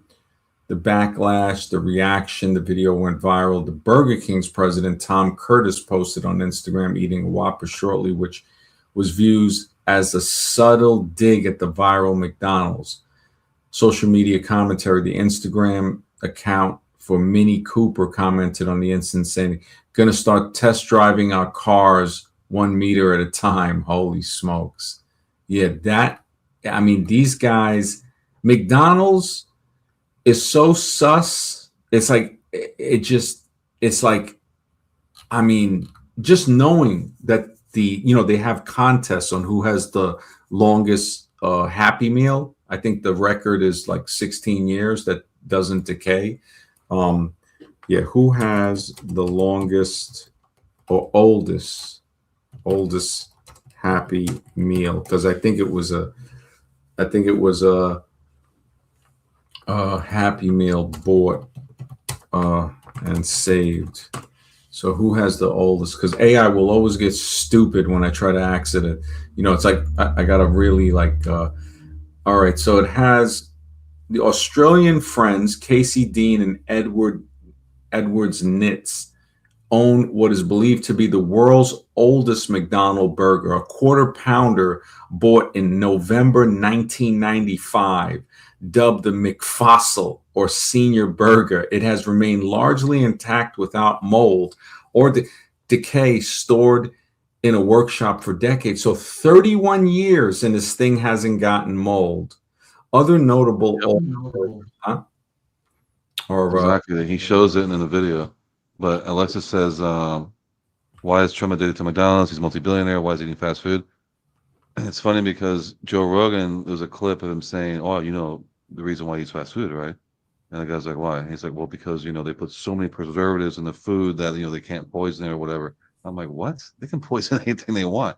I mean, that's the dumbest, for him to say that, I just don't understand. I mean, or what he's worried about if something happens to be bad. I mean, that's why you get premium products or premium ingredients. I mean, well, he's promoting it. He's promoting it. So they're using him to promote the McDonald's, kind of like when you had Mayor de Blasio, the guy that was in during the pandemic thing, and he was trying to bribe people eating burgers and fries, saying, "Oh, if you get the jab," and I'm like, "What the heck is going on?" Yeah, that was Krispy Kreme, yeah, Popeyes, and I think McDonald's. Yeah. Then you got nurses at Krispy Kreme saying, "Oh, you get Krispy Kreme donuts." I mean, the level of experimentation. Bro, you remember seeing the Olympic thing right before it happened? The Olympic intro thing where it was like a bunch of gurneys and nurses coming out, and it's like, what in the world? It's like it made absolutely no sense until it actually happened. And you realize, what in the world? Yep, this is a ritual. This is literally a pre-ritual to, this is like, you can't make this up. Yeah, it's really it's like he multi-billionaire eating fast food. It's clearly trying to influence people to say, "Oh, look at what he's eating," and people. It's like monkey see, monkey do almost with a lot of people. I mean, again, a lot of people believe in evolution. If they want to identify as an ape, that's their problem. Doesn't mean I wouldn't put it past them. For a guy like this, who's a roach his whole life, he'll do anything for money. I could see him saying, McDonald's, look, I'll eat your shit food, but you gotta on camera. Up, you gotta hook me up, and I'll eat that. I'll promote you as president on camera. Matter of fact, I'll go there and do some fake work and pretend I work there, and he did that. So it's just this dude will sell us anything. I mean, as president, he's doing that. It's just That's crazy. Get it, man. That is just, I mean, I can't even look at. It's like, are you that freak? He's like, are you that? You just have to have everything at that point that you'll stoop to the lowest levels and not even care, right? Well, you're looking at a level of greed and stupidity, which is not a good combination. It just immaturity, just all over the place. I don't think there's a mature person in politics. I mean, you look at it like it's all an act. It's a psychological experiment that pushes uh, a food experiment, which again, he has pulled back and canceled so much funding for EPA and testing. I think he even did one with coal. So the limits, the safety limits, it's like they're not even there anymore for many things. And I guess this is why we're seeing the rise in what's happening to the animals and the ecosystem. Um, Let me see, what EPA laws did Trump remove?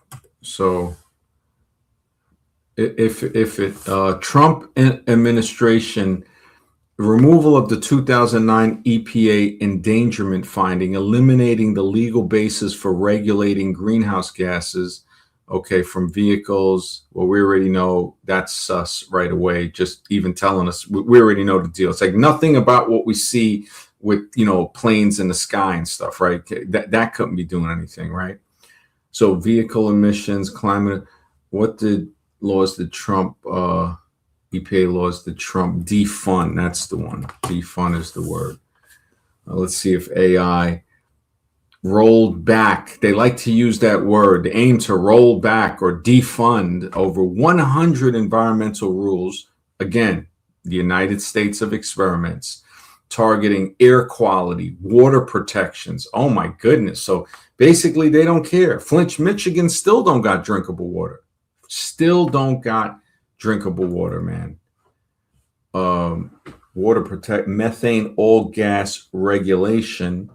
So that's they saying canceled reporting requirements of methane emissions. This guy is like, how could you do that? Nobody cares. Chemical toxic controls, reconsidered mercury and air toxic standards that targeted coal-fired power plant pollution. So the coal-fired power plant pollution, hey, you know what? They don't got to worry about that no more. This is he proposed severe cuts to the EPA budget, including cut funding for the Clean Ports Program, clean heavy-duty vehicle grants, and school bus electrification. I mean, I don't know when people will wake up to see that everybody that has ever been in any cabinet for as long as this country's been around is just an actor. You can take it back to Georgiana Washington or any of these other makeup, wig wearing, stocking wearing puppets that have sat in the chair of the Oval Office. Like I said, the Oval Office is that's the main asylum. That's the main. You got the west wing of the main asylum and the east wing, basically the left and the right. This is crazy, bro. I can't even believe this is, I mean, what the heck is going on?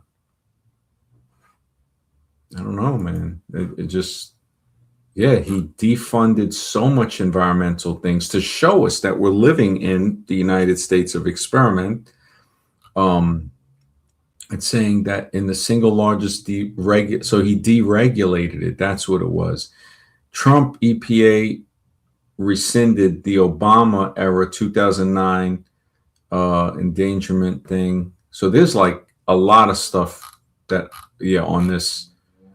Because I remember somebody was telling me about this. I knew this lady who worked actually for the EPA. She was a lawyer, and she was very much talking about what is going on with the environment. Environmental Defense Fund says how we're fighting the Trump administration's dangerous, removal of clean air safeguards and stuff like that. Trump revokes landmark. I mean, this is everything. I can't even believe this guy. I don't think he's part of the human family, man. I mean, Alexis says, why is fast food getting more expensive? It's $12 for a McDonald's burger and fries, and yet the lines are still getting longer in the drive-through. Isn't the point of junk food is to be cheap? Yeah, it was supposed to be cheap, but I think they're raising the prices because it's drugs. McDonald's, the guy, Morgan Spurlock, I was surprised he passed too. I think he passed, who made Super Size Me. After 5 days of eating McDonald's for breakfast, lunch, and dinner, on the fifth day, he usually ate it at 5 p.m. and he got there a little late, and he said he started getting like headache, side effect, feeling nauseous. And McDonald's said that he said on the film that they put things in there to cause that, to cause like an addictive thing with withdrawals if you don't eat it on time. So now, once you got the person hooked on the drug, now they would charge more because it's basically Crackdonald's. Crackdonald's got people strung out. And that's what, I mean, I ain't gonna lie, when I haven't eaten it, I think since the 90s, but probably the mid to late 90s, I was a Crackdonald's, just fiend. Which one did you get, the Big Mac or the quarter pound? Which one was No, I would get the chicken because I was a cheap Crackdonald's. The fries, straight freebase French fries from McDonald's, and then when they had the 99-cent burgers or 2 for 99, and I remember one time I bit into it and it had like this dark knuckle type thing. I spit it out and walked in and bought a chicken sandwich. And I would just eat the chicken. When I would buy McNuggets, I would break them in half to try to get the McNuggets with the stringy chicken. Sometimes you see the foam chicken, and that's the basically grounded up crap. Who knows? Could be tumors, whatever in that. And at least I wasn't, I would throw them away, and then I would, look for the other ones. McDonald's is just, it is drugs, man. And then to find out the fries, they put polysiloxane to keep the oil from frothing up. Polysiloxane is an ingredient in silly putty. So you have ingredients like these are industrial type of stuff. It's crazy, man. It's like, wow. Wiley says, ever heard of the movie called Fast Food Nation? Yes, by Eric Schlosser. I have the book, actually. I think I still have it. It's more like a documentary. It explains how these fast food companies put in these foods behind the scene. How these fast food companies put in these what they put in the foods behind the scenes. Yeah, man. I looked at some of his interviews too, where Eric Schlosser gave a speech, I think in Manhattan, where he talked about they passed a law where they're allowed to grind up the spine of cattle and put it into the burgers too. So ground meat can have that. So he was like, yeah, I really don't want to mess with that. He talked about how the French fries, McDonald's has a special potato that they don't want this little aphid to make divots in the potato. So they use an extremely toxic thing. And thank you for bringing this up, Wiley. I appreciate that. They said that the pesticide is so toxic that farmers don't go into the field up to 5 or 6 days after spraying it. And then once the potatoes are harvested, they have to be put in these big warehouses to off gas for a month and a half before it can be ready for human consumption. This is off the Richter scale. So let me just check again. Do they allow spinal cord, beef spinal cord? Because they that law, they didn't allow that before to be in ground beef. So now they're trying to say, all right, they didn't, but didn't Eric Schlosser prohibited tissues, spinal cord, brains? Did they ever? Okay, so did they ever? Let me see. Did they ever allow beef spinal cord? Yes. Oh, you see, you got to ask AI. It's such, just a piece of crap sometimes, man. When I look at it, it's like if you don't test this freaking thing, and this is what it's going to come to when people are like, oh, well, AI said it, Lord Google told me, and they ain't going to work any. I just had to double do it to do it. But, you know, people are just, especially people that Remember, are, AI is in a hallucinative state. It doesn't know what's real, and sometimes it'll, yeah, yeah. yeah, it's like you have to It'll do ask it. the right thing. So now it's saying, yes, spinal cord tissue was previously allowed in ground beef through advanced meat recovery. What AMR system? This is I tell you, the language, man. Tyranny doesn't stem from the weapon. It stems from the language. The language is what I tell you, man. Once they get to, this is why they have to dehumanize the enemy. Language, man, which strips meat. So they're saying advanced meat recovery. So in other words, basically crushing up spinal cord, which strip meat and bones, which strip meat from bones, but it was formally prohibited in the U.S. cattle over 30 months old, along with other specified risks, following bans finalized in '04. Because I think Schlosser came out with that book in the 90s. I think I had got that in the late 90s. I might have got it in the early 2000s, Fast Food Nation.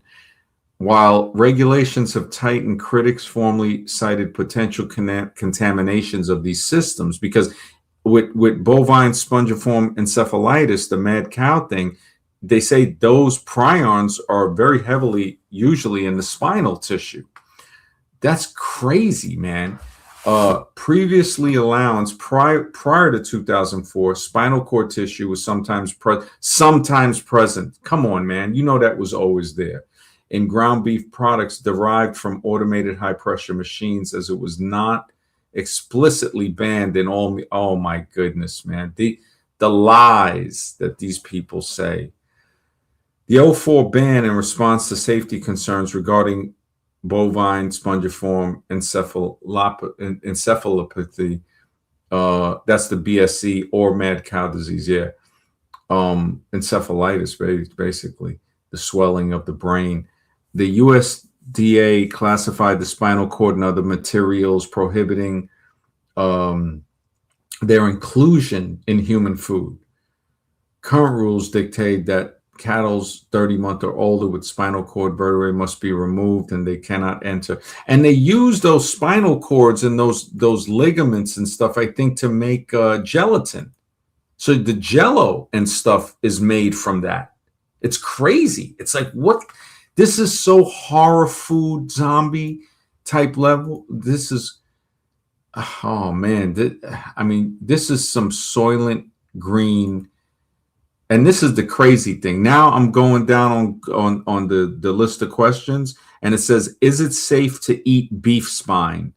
And it's saying yes, the backbone is considered a delicacy. Get the holy smokes with broth, stews, grilled dishes such as Korean.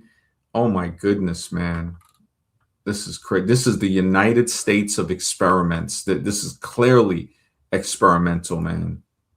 Holy smokes. Well, I mean, a lot of them use the bones to do where they do what's the inner stuff called? The marrow, the bone marrow.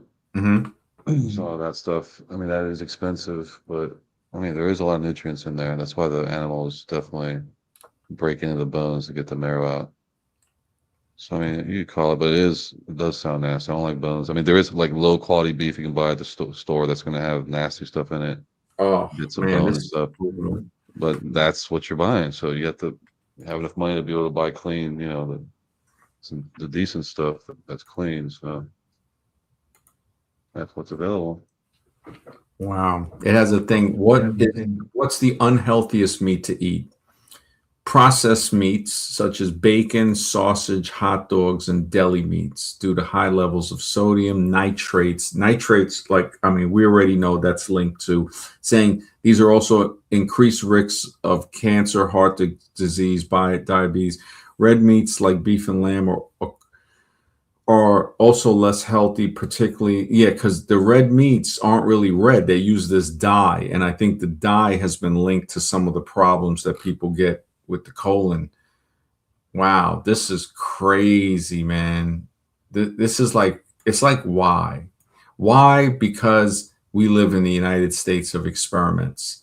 It's like they're like, all right, no, ban that stuff from other countries. Just send it to America. Just send it to America. I mean, this is such a, I don't even know what to say. Like, I mean, holy smokes, people, it's beyond, it's beyond the whole shit burger eating chicken crap, fed beef. When I talked about that, it's just, it's insane. It's insane when you look at the fact that they take chicken manure and they feed it to cattle, and they'll put it up to 85%. They have fed cattle. So they've done 50-50 blends with hay. And it's like, so another problem was, I talked to a farmer in Vermont. I was on a show back in 2010 or 2011 with the Blog Talk Radio when Drew Ma had a show. And this cattle farmer in Vermont told me he buys chicken manure by the ton, mixes it in. He told me, he said, look, man, this is what he does. I'm thank him for his honesty. I'm starting to get a little bit wheezy. Yeah, right. This is, because they're feeding the chicken crap mixed with the hay. So basically, I just said that you just go in more. It's like, okay, yeah, all right. But this is the thing. It's like, well, if people are going to eat that, and then the chickens, it's like, come on. I mean, this is to me where I'm like, look, if you're going to eat it, make sure it's organic. Make sure it has. Well, just know that chicken used to be a T-Rex, right? That's the craziest thing. When they try to say a Tyrannosaurus Rex turned into a chicken, that's another IQ test to see. Let's see how gullible this person. If somebody thinks a T-Rex turned into a chicken, it's like, that's the person who's susceptible to buying the Brooklyn Bridge. The fact that the Brooklyn Bridge has been sold, that people have scammed people and sold the bridge with fake paperwork, just tells me, like, wow, The thing is, and it's going from a reptilian animal to now a bird. Is that they're trying to say the birds are somehow connected? Yeah. Meanwhile, the bone structure of birds are totally different. But the bones of birds are much lighter. Also, no animal turns into another animal, so we know that. And evolutionists, of course, will lie. They always lie. They always lie. These people are on. And that the scales came off and turned the feathers. Is that what you're saying? That, man, when you look at a scale, the structure of a scale is like armor. It's like a protective. I mean, it can even be almost bulletproof to a certain extent to low calibers.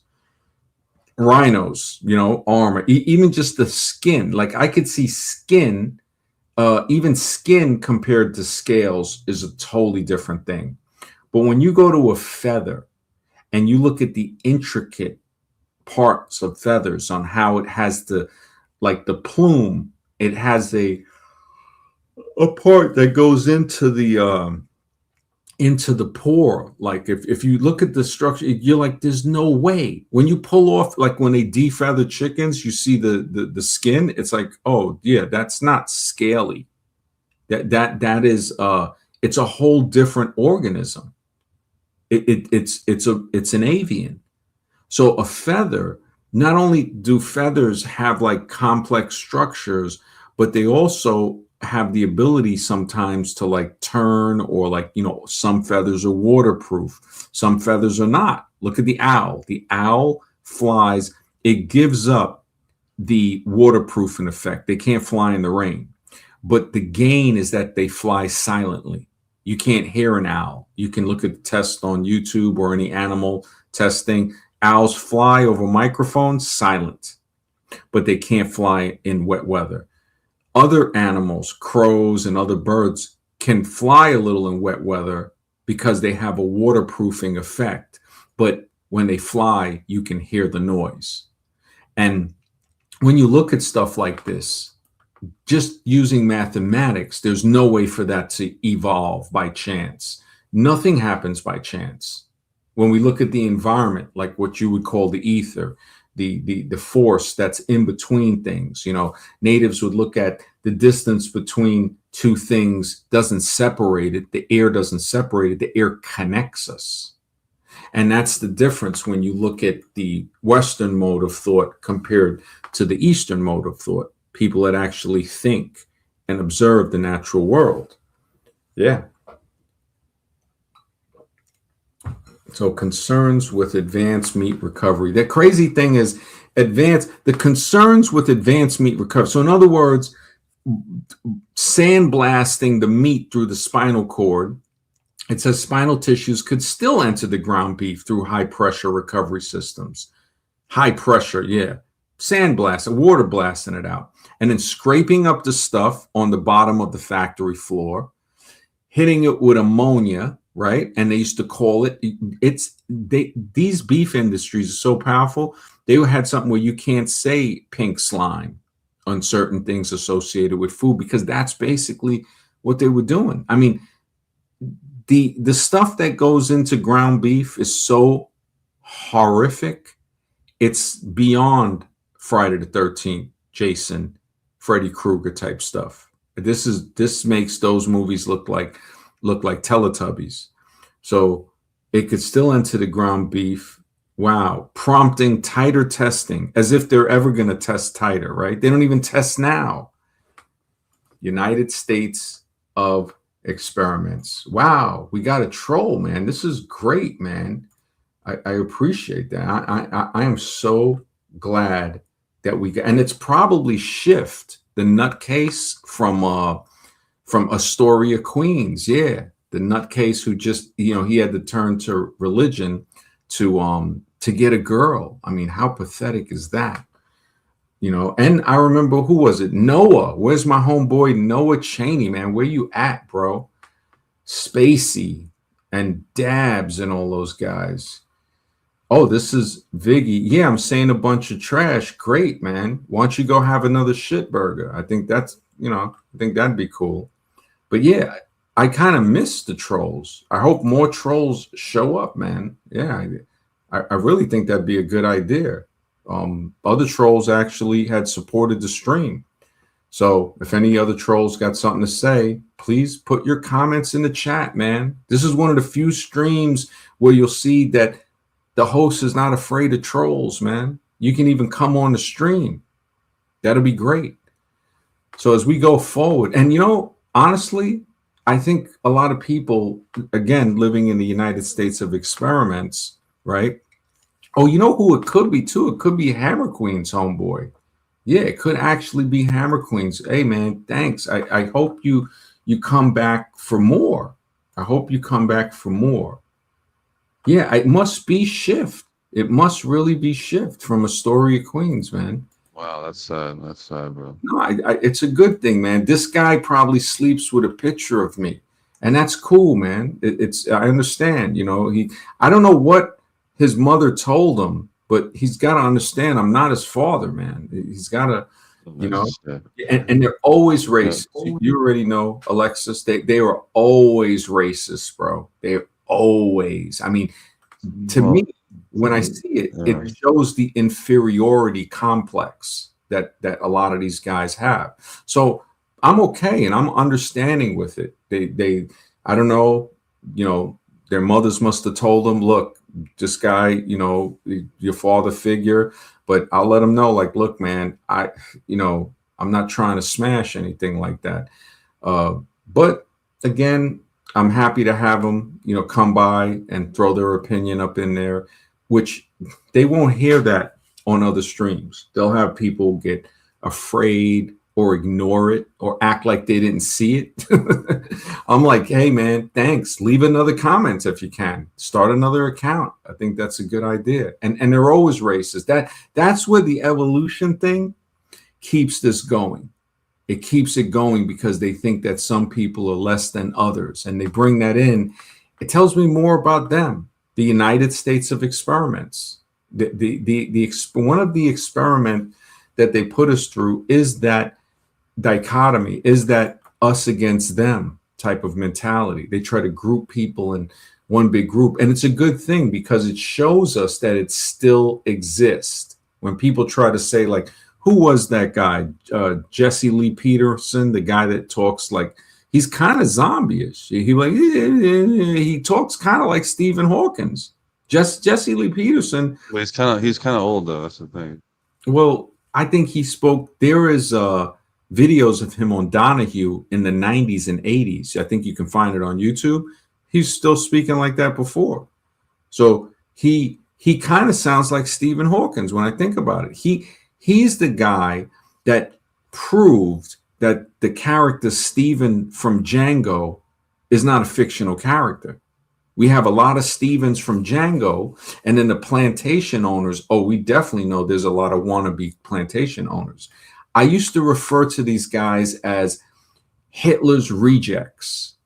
And Hitler rejected these guys, and yet they're trying to start, they're like, they still worship him. And funny enough, Hitler was Jewish, Scheckelgruber.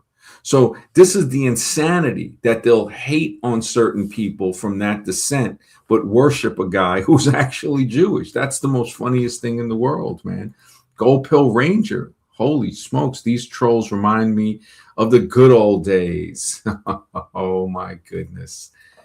Yeah, I don't know if what I look at. I was gonna say, for the flat earth thing, don't refer to it as that anymore, because that terminology is just already puts it in a negative, connotation, situation, stigma, So the realm has always been the term that's always been used since the beginning, before the ball thing and all that. So the realm is the official, word for that. And we don't know what it is completely, but we know it's not what they're telling us. I mean, yeah, I have know all the facts. I mean, I think it's round, but I'm always open to suggestions. Plane of existence, that also sounds good. And that's the thing about this stream that's beautiful, is that we can have people with different thoughts, different beliefs, different ideas of reality, and still have conversations. It's not like an evolution stream. It can't be a plane if it's round. You can choose one or the other. Well, plane of existence, we're not sure what it is. I mean, my friend Edgar said it's flat. It's flat. It's not round. Oh. Edgar said it best. DJ Edgar, that I went to high school with, and I asked him, I said, we're never going to know where we go after this until we go. But, what's your idea? And he goes, we don't even know where this is. And I said, man, exactly. It's like, you're here now and you're worried about where you're going. What is this? Yeah, but then now, if this exists, then you're in it right now. It's like, where you think you're going, it's like you're here. You probably came here from somewhere else. That's why people are like, I don't like this place. And and then that again is a supposition. It's so alien to us, or like, if we came from somewhere else, where did we come from? So when we once you answer that question, then that leads up to the architects. I don't want you to know that either. Well, yeah, the architects of humanity. When we look at the structure of humans, when we look at all life, that's an architect. It's like built. It's constructed. Nature doesn't seem natural. It seems like an artificial construct when we look at the environment, and it could coincide with people's beliefs on like how they had, Poseidon was the god of the ocean or the water. So, maybe there was an architect that was created water, that architect for the sky, architect for the sun, the land, under the earth. But what about breeding programs, where you breed a whole bunch of stuff? Mm-hmm. More numbers, the better. Higher odds, you might come out with an anomaly. Would that make more sense? It's a breeding aquarium grunt. Not really. Like when I say alien ant farm. It's like the higher numbers doesn't make sense. Like, even I think it's called Mendelian. It boosts the probability of you getting that, what you're trying to get. Actually, well, one thing we know is that when you breed stuff unnaturally, it is more susceptible to diseases. We see this in plants as well. When people say, oh, well, they bred, I think it's called Mendelian genetics. Yeah, let me look it up. Mendelian genetics. I think it was the guy. So it explains how single gene traits are inherited through dominant and recessive alleles, which again is not fully science, because sometimes what they say is a dominant gene is not a dominant gene. And a recessive gene, we know that the blue eye is not recessive. We all have blue eyes. And I think that, in my theory of adaptation, is what pisses off a lot of racists, because they're mad. They're mad that, wait a minute, we all have blue eyes, and people with brown eyes have brown eyes over the blue eyes. And if you use laser depigmentation, it will take that melanin off and show a lighter eye. Okay, so you've explained that part. So what if, let's say, the same parent, the same mother and father, they have 5 different kids, right? Each kid is born in a different month, right? Different day, but they all come out kind of looking different. One's really tall, one's really short, one's in the middle fat, and one's, something else. One's wider, one's darker. The only distinction you could really say at that point is there's a clock. And depending on when that person is born, depending on the celestial, whatever it is, it's going, those genes on that particular time when the moon or whatever is stronger is going to pull those genes for that to be the likelihood of what's going to happen. Mhm. Right. So if it happens in a certain month, early in the month, you might get the whiter genes. Later in the month, you might get the darker genes. Middle of the month, you might get the, you know what I'm saying? So there's definitely a calculative thing there, because that's what the whole astrology is based off. When were you born? What country? Where was it? At what time? And most of us don't know even what time. So to really get that really deep drill down that timing is tough, because we're not allowed to have that information really. I mean, you can go look up your birth record, but you have to go, Yeah. But a lot of this stuff, yeah, it seems like the difference would be timing, even though it's the same mother, same father, right? Well, timing, and also definitely having the effect of astrology has some science in there. There's no doubt about it. So different months are going to give different personalities. Just look at it as a clock, one gigantic clock. That's all it is. Even if it's not just the clock, the genes, it's kind of like saying, when the father and the mother have kids, they're not just having kids from their own genes. They usually take more from their grandparents, because when the mother is gestated in her mother's belly, her eggs are formed at the same time she's formed. So really the mother is having children that are from the grandmother. Let's say that process happens every time, right? What's the differential to say whether or not not every it's time. darker, lighter, taller? What about the great grandmother? What about the great great? What there's How do you calculate that? I'm saying that variable is static. It's one variable that's understood. Okay, grandparents. Okay, that's understood. What's the difference? What's the variable that's fluctuating? It's going to be the time, right?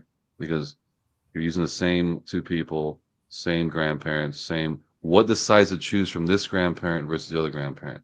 What would be the differential there? And the only other differential would be the what time it was born, what country, whatever location. All those little things add up to what the something. person ate.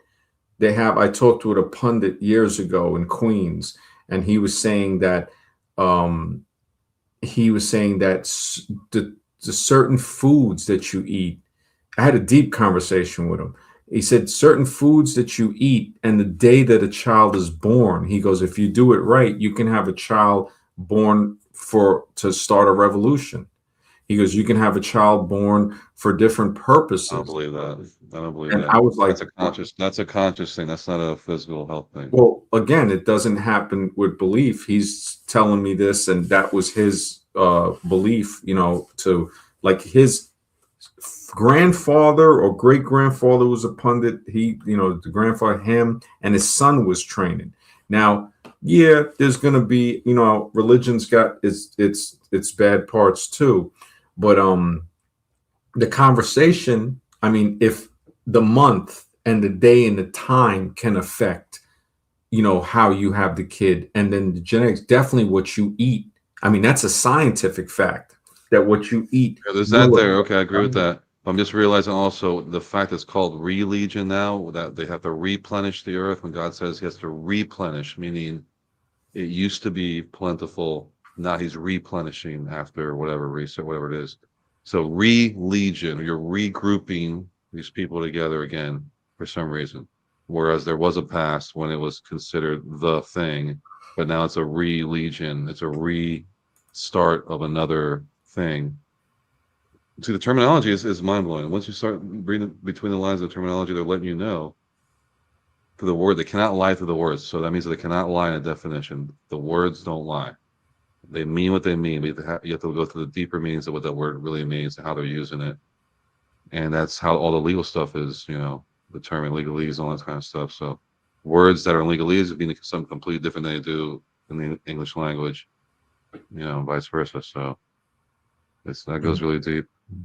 Yeah, I mean, Mendelian genetics also have its flaws. They try to, the law of segregation, or the law of independent assortment, the law, all of these, again, it comes from Western ego, and some of it is science, some of it is ego. Law of dominance, the heterozygote. It's simply interpretation.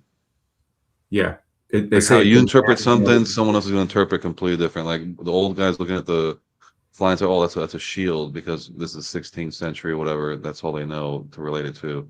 That looks like a shield, and then later it looks like a saucer. Then later it looks like, Mhm. So the Well, interpretation is it's the same thing important. I was saying about the Thunderbird. When they see the Thunderbird, and they don't know what an Well, airplane is. and I was telling you that has actual evidence of an actual animal, but you're saying they can mistake that. I understand that too. Well, not But in even this that. case, It, the native tribes are not that stupid. well, that's what I'm saying. I'm not saying they're stupid. I'm saying they're describing something that they didn't have in their vocabulary, and they're so smart actually that they're like, no, the Thunderbird,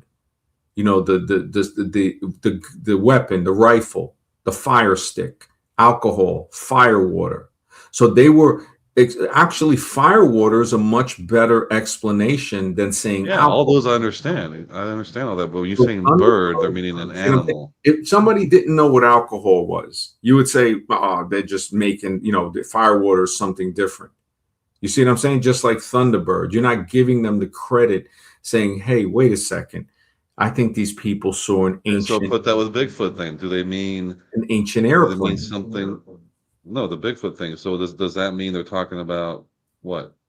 They They're, could be they're, they're, talking they're, about a series of things, and they could also be mistaken things for something else. It's not saying that it couldn't exist or doesn't exist. It's saying that if we use the scientific method, there's a whole bunch of things. There's a whole bunch of possibilities. Remember, the scariest thing to them is not a fact.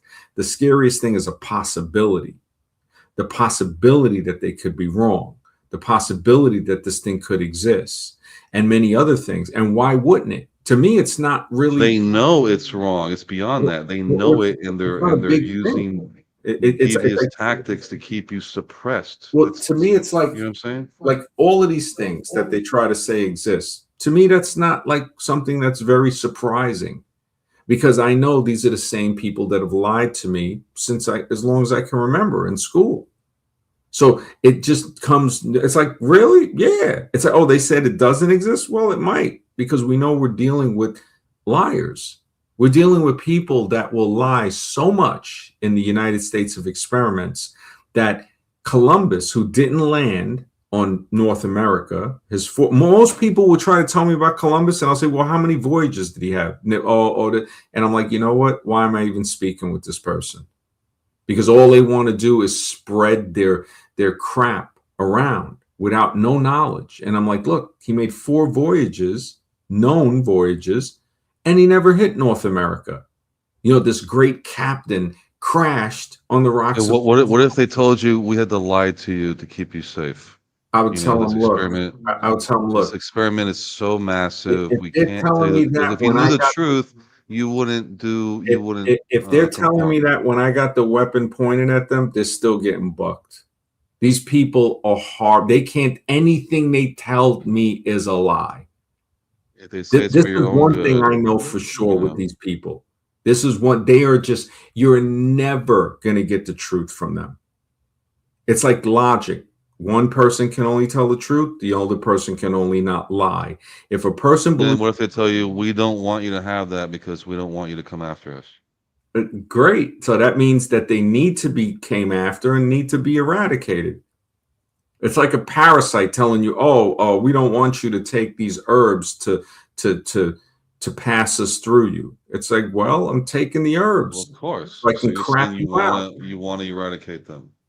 Well, it's not just eradicate, it's keep at bay. It's like, look, you're cleaning yourself from a mental infection. So this stream and other streams, we're thinking, and we're saying, look, the more you critically think, the further away belief it'll diminish. Belief suspends thinking, just the way thinking suspends belief. So the more you think, the less you believe. The more you believe, the less you think. So now when you think, you can go to the next level of critically thinking. And critical thinking is almost is absent. Like when you say something about, the earth and all, I'm like, well, I think about it critically. I'm like, So the I don't fact that think we can so. critically think beyond all the noise puts us at a completely different position of power that what they're telling us we are. The fact that we can even go to those depths. Yeah, like that movie series we were talking about, Unbreakable, Split, and Mr. Glass or Glass. That series, Top of that superpower, yep. he's telling us, he's like, look, you have to give yourself permission to be the superhero. You have different personalities within you that can heal you. And it was really getting deep into powers of the mind.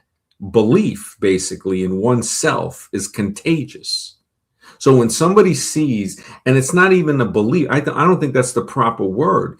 It's trusting in oneself. It's saying, I don't need to believe. I know for sure. Belief is actually showing that the person isn't sure. When they say, oh, do you believe in this religion? It's like, I don't need to believe. They need to believe because they're not sure and they don't even know that they're not sure. This is the level of ignorance that most people live in. They live in that from the cradle to the grave, never thinking, not once. And somehow we have somehow seen through parts of the illusion. Wow, the trolls came back. That's great, man. I don't know if it's Pigwood, man. Wait, did somebody unblock the trolls? Or did I unblock them? Wow, that's crazy. Or did they pop up again?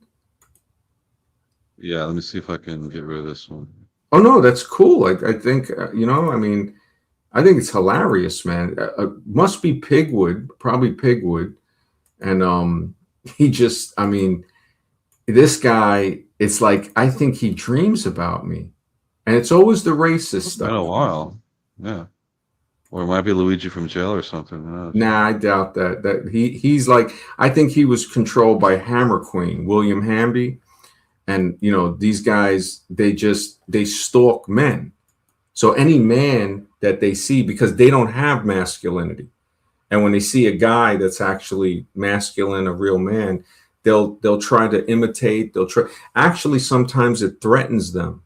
It threatens their closet. I really want to talk about these guys because that's going to give them more. Yeah, I don't even. Well, it's cool. It's cool. I acknowledge them. I wanted just to really quickly ask you a question. So, do you believe, or not believe, do you know that water needs some form of containment or chaos happens once it's dropped on the floor? Well, I look at it as there's different things. Like, okay, when people try to say something about the shape of the earth, the reason. See, I'm asking you about water, and you're already going on to something else. Well, that's what I'm saying, because I know where you're pointing toward, and it's okay. It's like saying, okay, look, sonic. We're trying to get down to science. All right, acoustodynamics. This is science. Acoustodynamics, the study of sound, how sound can levitate things, is a fact. You can look at the videos. Certain sounds can levitate droplets of water. When you levitate a droplet of water, what shape does it have? It's round. So can you show me a ball? If there's a sonic water field, on. If there's a sonic field, give me a ball that you can put water on. With a sonic field, we're seeing that can be done. No. You were showing me droplets. I'm not saying droplets. I'm showing droplets, right? So with the droplets, water right? Sticking to a ball. All right, the droplets is the fact. Now, from that droplet fact, now that's just simply vibration. Well, we can speculate too. We can say, okay, we know that the droplet, the round, is a fact. When I get out of the shower, like I said, the water clings to my balls. So that could be like a ball of earth and the water clinging to earth.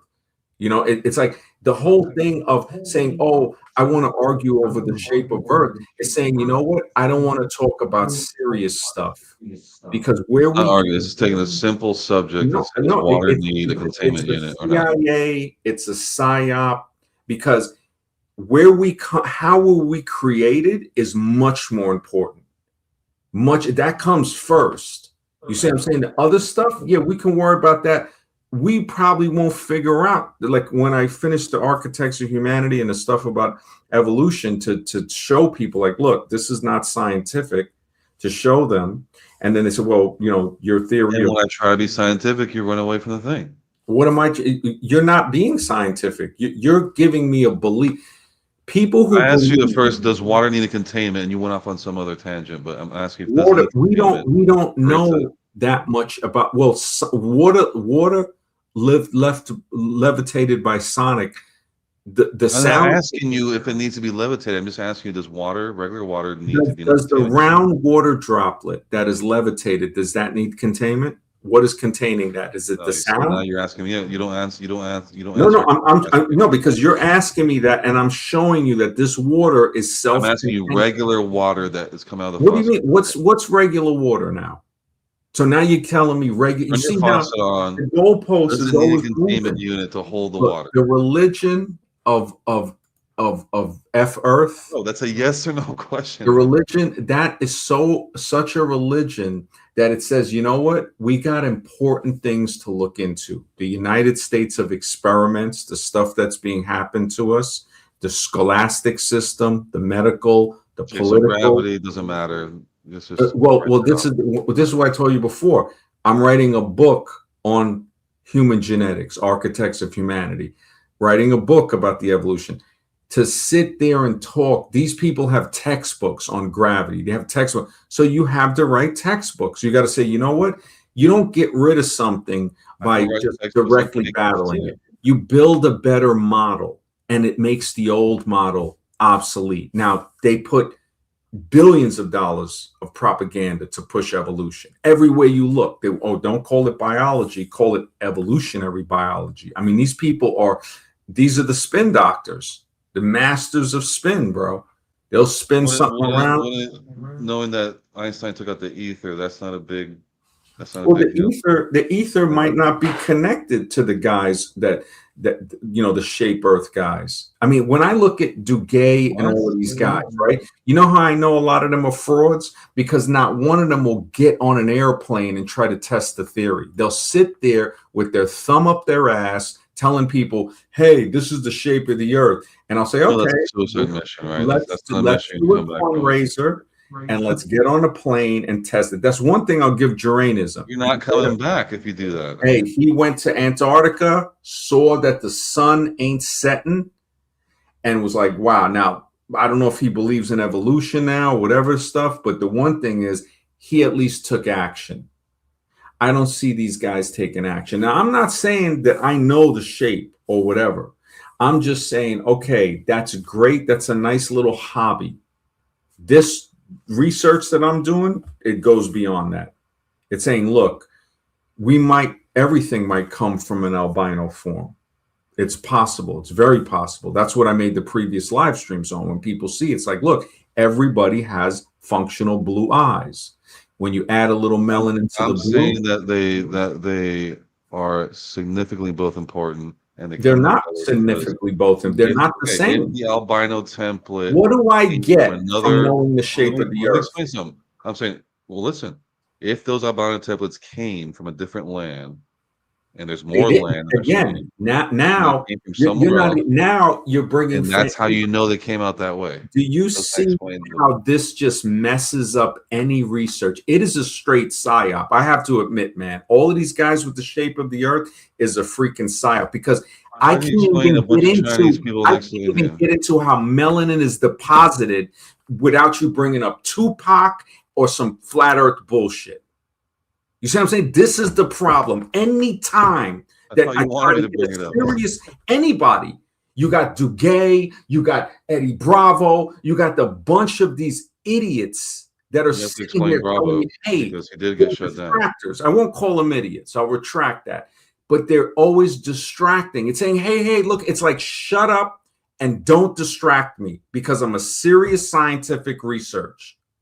Put your thumb back in your ass and go talk to other flatter. Go talk to Dave Murphy, right? Isn't that another one?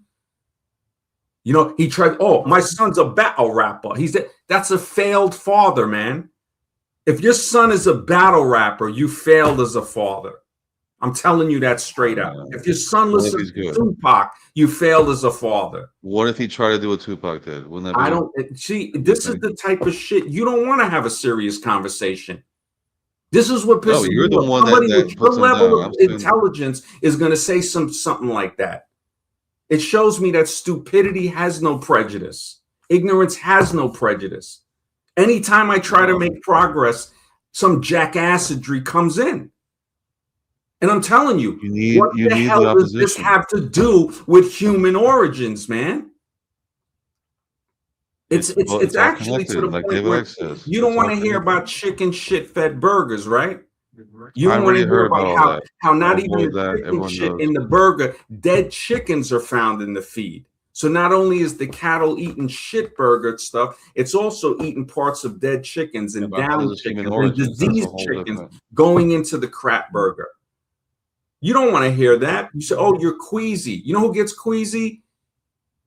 You know, and I don't want to say I ain't eating that shit. That's what I'm saying. Well, then be a man. You got to grow up here and listen. I really agree with you and all that. We're talking about a different subject. Well, no, this was the United States of experiments, and you brought your religion in. And that's what I'll call out all of these guys, just like I call out fake Professor Dave. Fake Professor Dave is the same thing. So is Petrov, Anton, and all these other suckers that push evolution. Evolution did it, you know? And I'm looking at this and I'm saying, how the heck did this flat earth crap infect? You know, and it's probably going to have something, you know, I'm staying within the guidelines of YouTube. I told you, you want to make a video about it? Upload it on the channel. The realm. The realm is how it's always been known. Even the realm. I'm looking at, hey, the genetics of humans, the science is pointing toward that melanin is added. How? It's added as a reaction. So when you see somebody get a skin, this is where another evolution stuff is debunked. You see somebody get a tan, evolution is saying that, oh, people are brown and black by chance.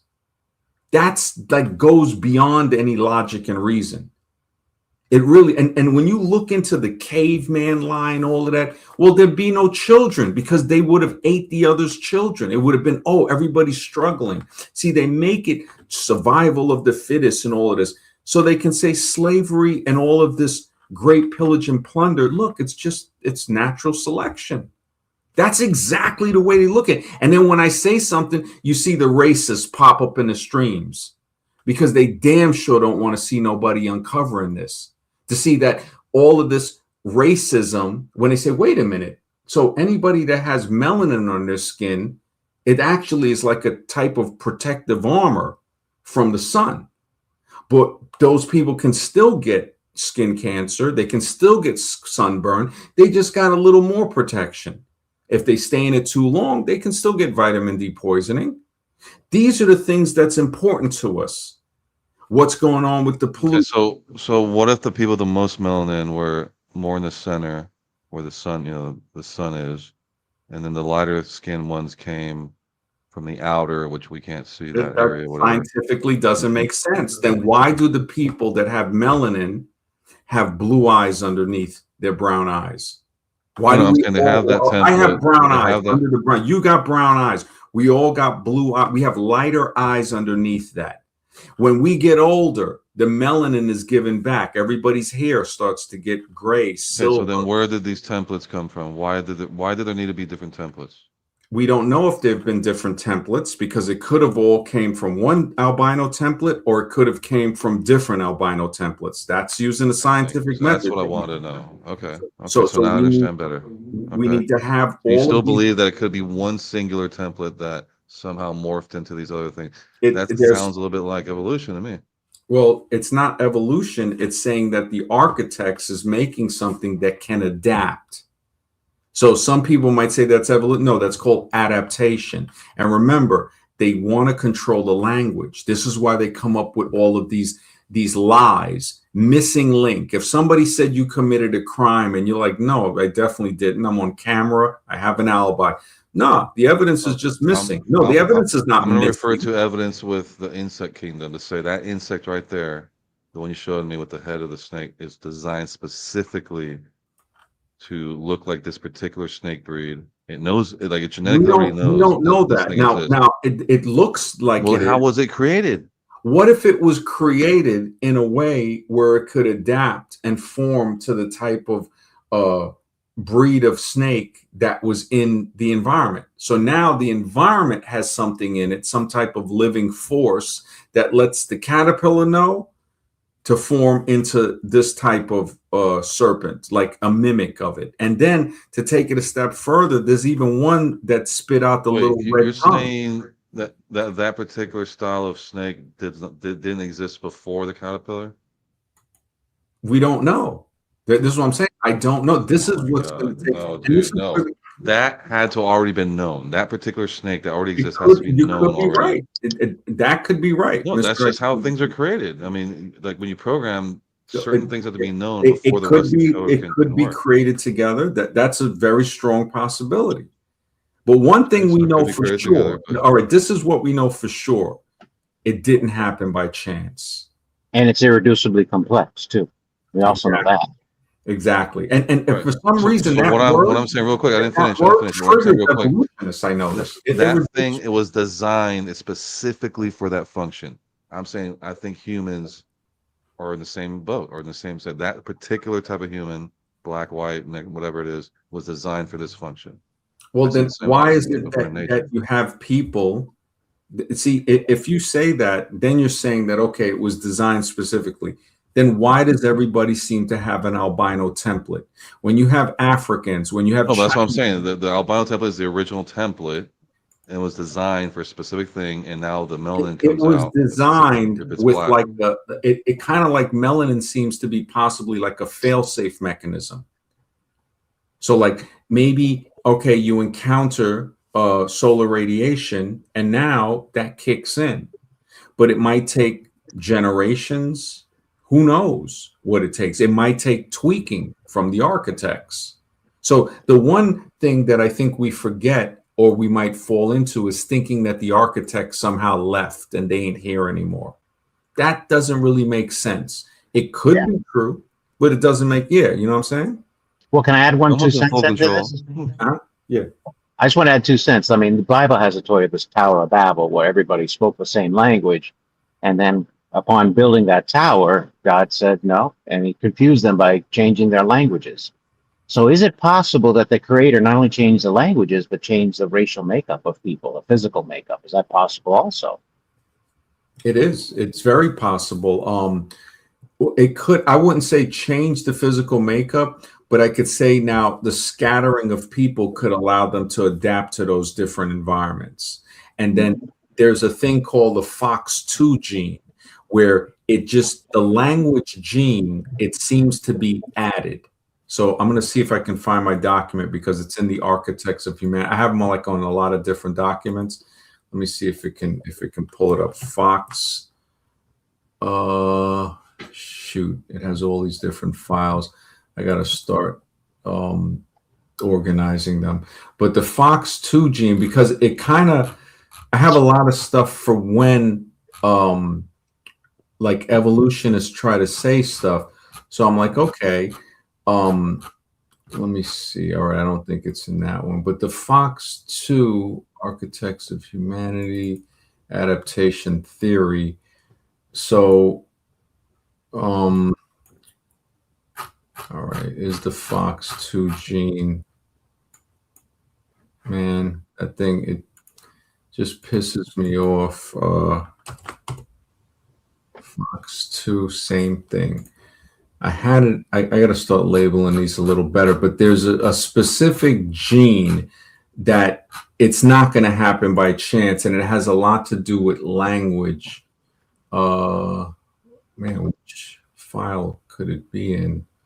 All right. And what's so hilarious is we're so like, you're worried about the human person evolving from a puddle to what you are. What about the dirt, the water, the trees, and everything else, that playground? Oh, here it is. We're just going to manifest this here. You're going to live here. Everything's set up, ecosystem, all that.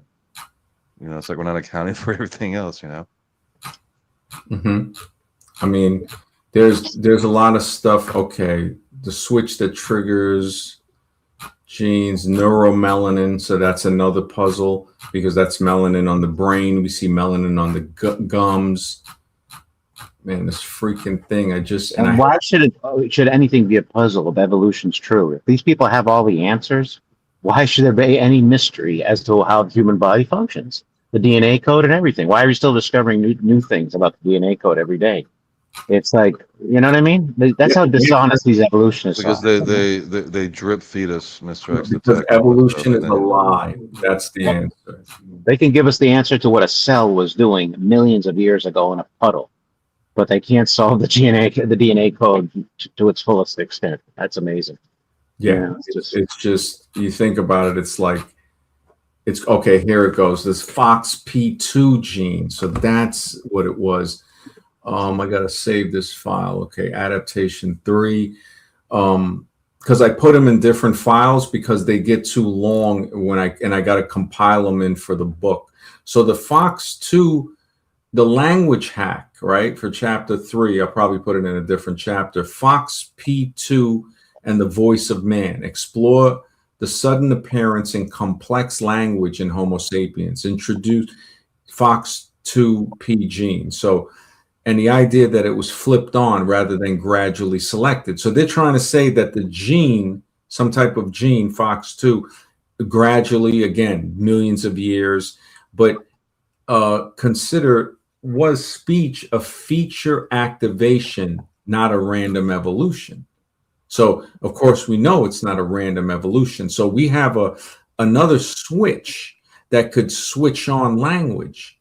And again, they try to lie and say like, oh, well, this, the makeup of this, it can't speak. Well, parrots speak, crows speak. You have even dogs and cats that can make out certain words. There's certain stories of horses being able to say short sentences. I was trying to find out where the stuff is for that. But there are other things like the HAR, human accelerated regions, upgrades from nowhere.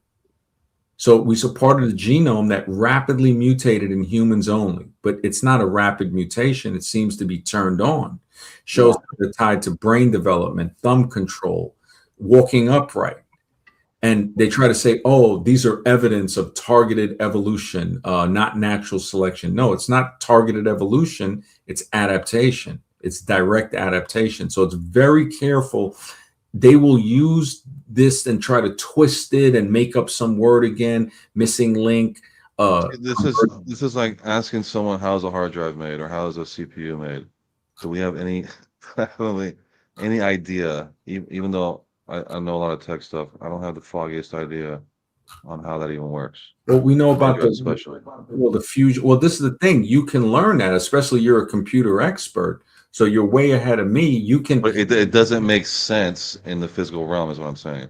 Because we had punch cards that used to organize these things in a very slow way, and it was a physical thing, to all of a sudden virtual counter space on a device that could go almost infinite as far as storing stuff, and it doesn't take up any physical room. Whereas the punch cards took up physical buildings of rooms to actually have that data. Mm-hmm. So how do you go from that billions of data of punch cards to introduction? All of a sudden now it's introduction of technology. So something had the and they'll lie and say, oh no, this guy invented it. They'll pick a guy and say he invented it. If a black guy invented it, they'll say a white guy invented it. We already know that happens all the time. So no matter what, if they get it from an Egyptian hieroglyph, they'll say that this guy, Champollion or some French guy, and he's the one. You can never take what the ancients said at word. You got to have a Westerner verify it, and that's the BS that everybody is starting to see. It's like you see it with Trump, you see it with Musk. It's just it's almost like sickening when you see the privileges that people are worshiping these idiots. It's horrible. But the language hack, the Fox P2 and the voice of man, chapter 3. So the most dangerous weapon humanity ever created was not the spear, the gun, or even the algorithm. It was the word.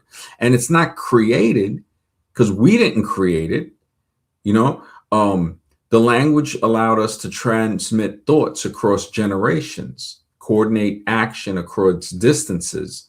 And it could be like what Mr. X is saying. Everybody's got a piece of the puzzle. The Tower of Babel is actually across all religions.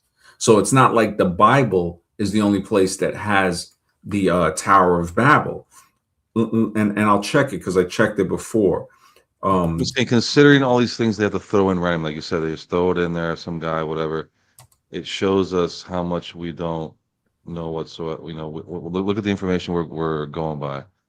Unless we're physically going out there and doing something physical to somehow prove something. I mean, I don't see any other way of interpreting this as interpreting properly, because there's so many different, versions, and what's real or what's not real. And the majority of stuff has to be deciphered anyway, right? And yeah. again, this is like a higher level Santa Claus. You're being fed a higher level Santa Claus story for an adult, right? At this point, But say, there's this a how this lot of stuff works. These archaeological particles come evidence. together. The what? There's a lot of archaeological evidence to support the Bible's claims. So it can be used as a reference. I'm not saying to become a Christian. I'm just saying it can be used as a reference for sure. Okay, so you're saying, Mr. X, that this is, you're talking about Christianity, you're talking about No, I'm not talking about Jesus? any religion. I'm talking about the historical accuracy of the Bible. There is some merit to it because it has been proven. Archaeological evidence has shown that it's. Okay, when you say Bible or buys too, which one are you referring to? The Old Well, I Testament? mean, a lot of the Old Testament, specifically, I'd say the Old Testament is more to focus on because that has more historical context than the New Testament. The New Testament is more about the religious aspect of it, as a savior and so forth. But I would focus So on again, for you're historical referring purposes to the Old Christianity. Testament. You're No. I'm referring to the Christianity. Old Testament. That's pre-Christianity. That's Christianity. I mean, No. what are That's we the talking Old about here? Testament before We're Christ not talking about arrived. Judaism. We're not talking about Hindu. We're not talking about Muslim. We're talking about what? What religion are we talking about? I'm not talking about any religion. I'm talking about the Bible as a historical Which reference. That's what I'm saying. Bible are we talking about? You're talking about the Old Testament, which is what? Where does it come from? Which religion is tied to this Judaism. Old I Testament? believe it was Judaism. It was specifically About written Judaism. by the Jewish authors, the laws of Moses and so forth. They don't dispute them. It's the New Testament with the. I'm not a religious expert, but it's Christ as the Messiah that they reject. They don't Do consider him. Christians believe this, or do the Jews believe this? Which one are you referring to? No, the Christians believe that Christ is the Messiah, but the Jewish aspect does not believe he's the Messiah.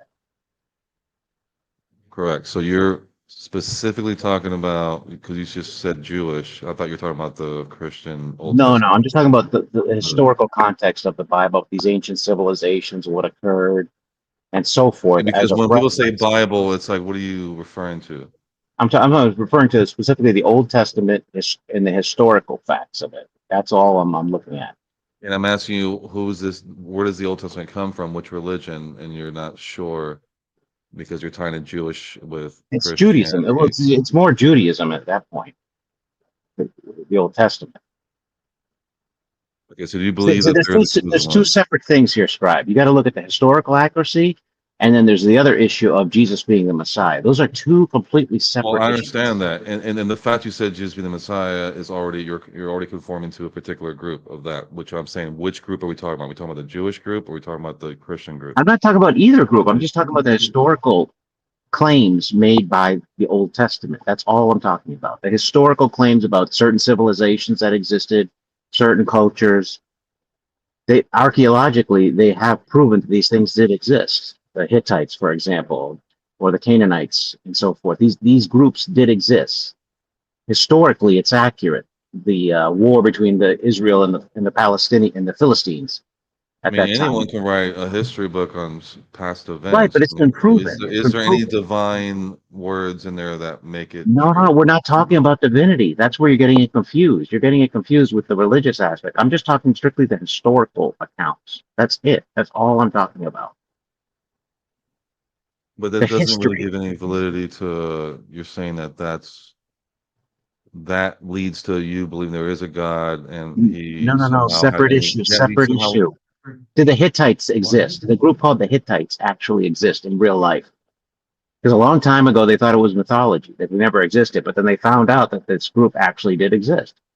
Archaeologists discovered whatever artifacts they did of that group.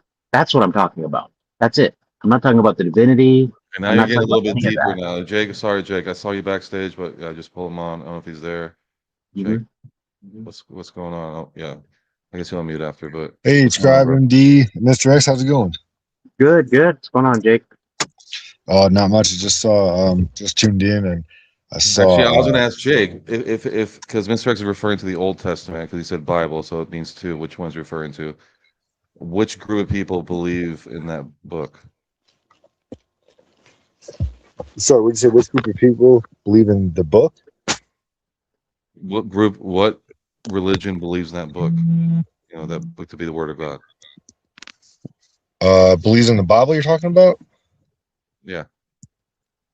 Well, I think they both do. The Jews, I think, only believe in the Old Testament, not the New Thank you. Testament. Yeah. Thank you. And I'm not But talking about So, religion. I'm talking about so, history. That's it. History. That's it. but these two religions are confirming it, right? They're confirming that this happened, correct? well, they believe it's happened. I mean, it's faith, so it's belief. But I'm saying you're taking this belief that's saying these two groups happen to confirm that, but then they differ in other ways. But this particular event they happen to agree on.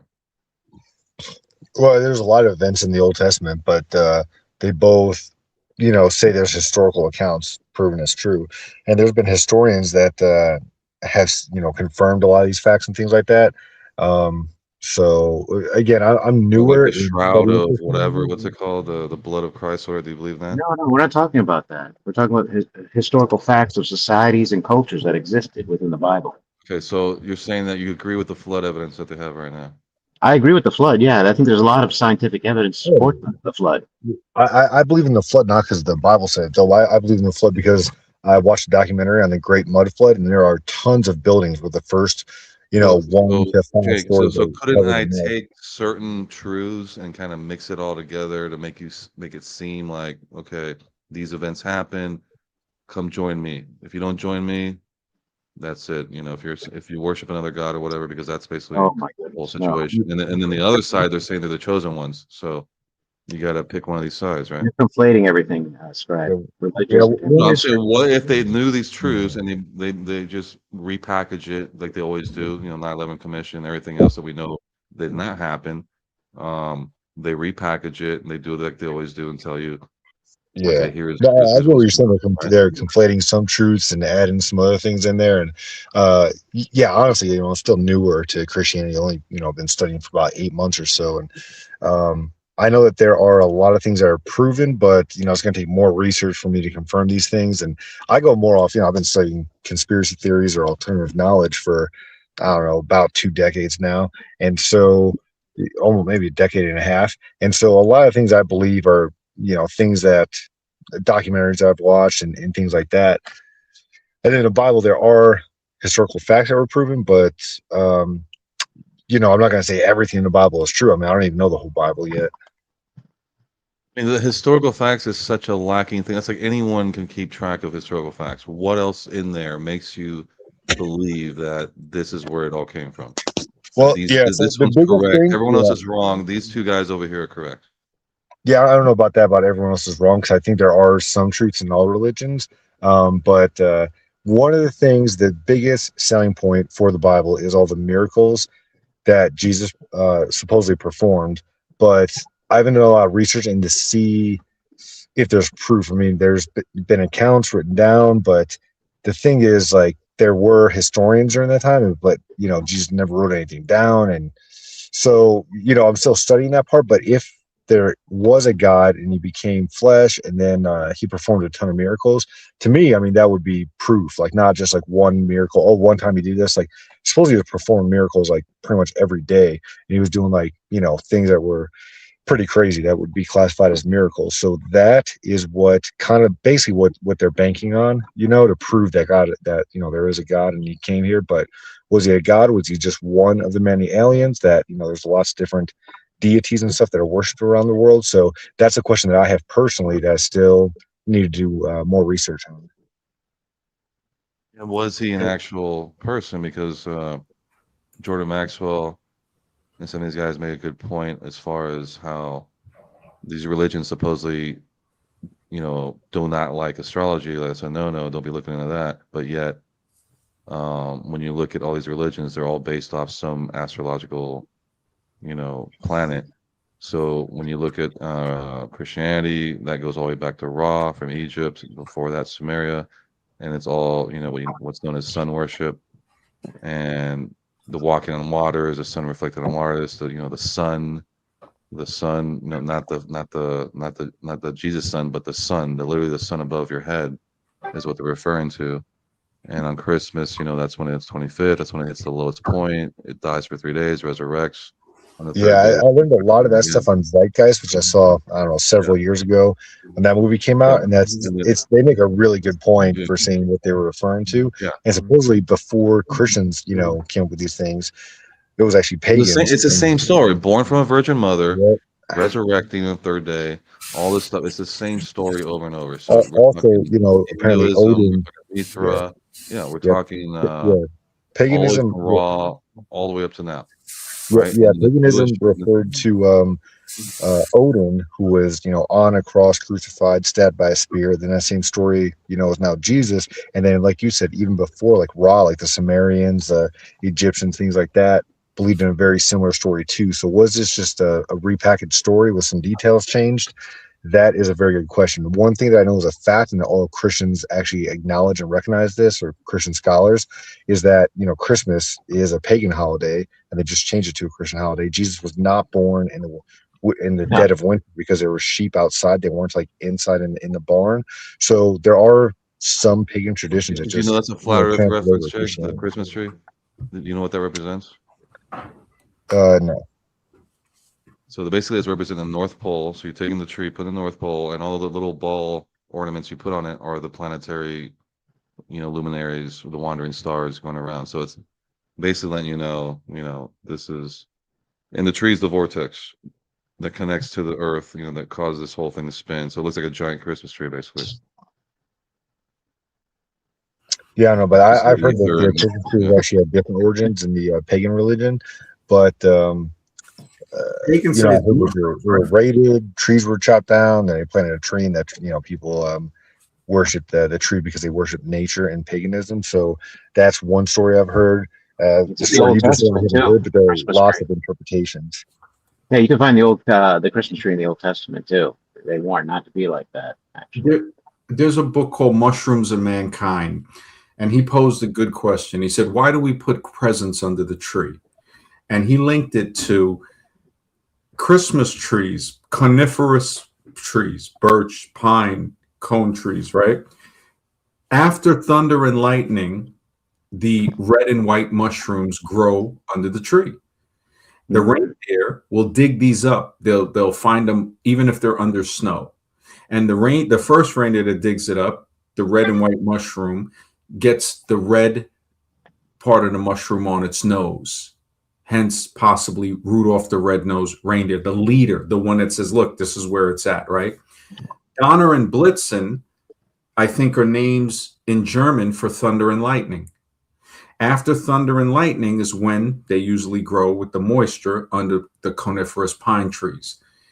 In the Laplanders of Scandinavia, the shamans, the people that still live with the reindeer in Finland, they will take the mushrooms and dry them in stockings by the fireplace.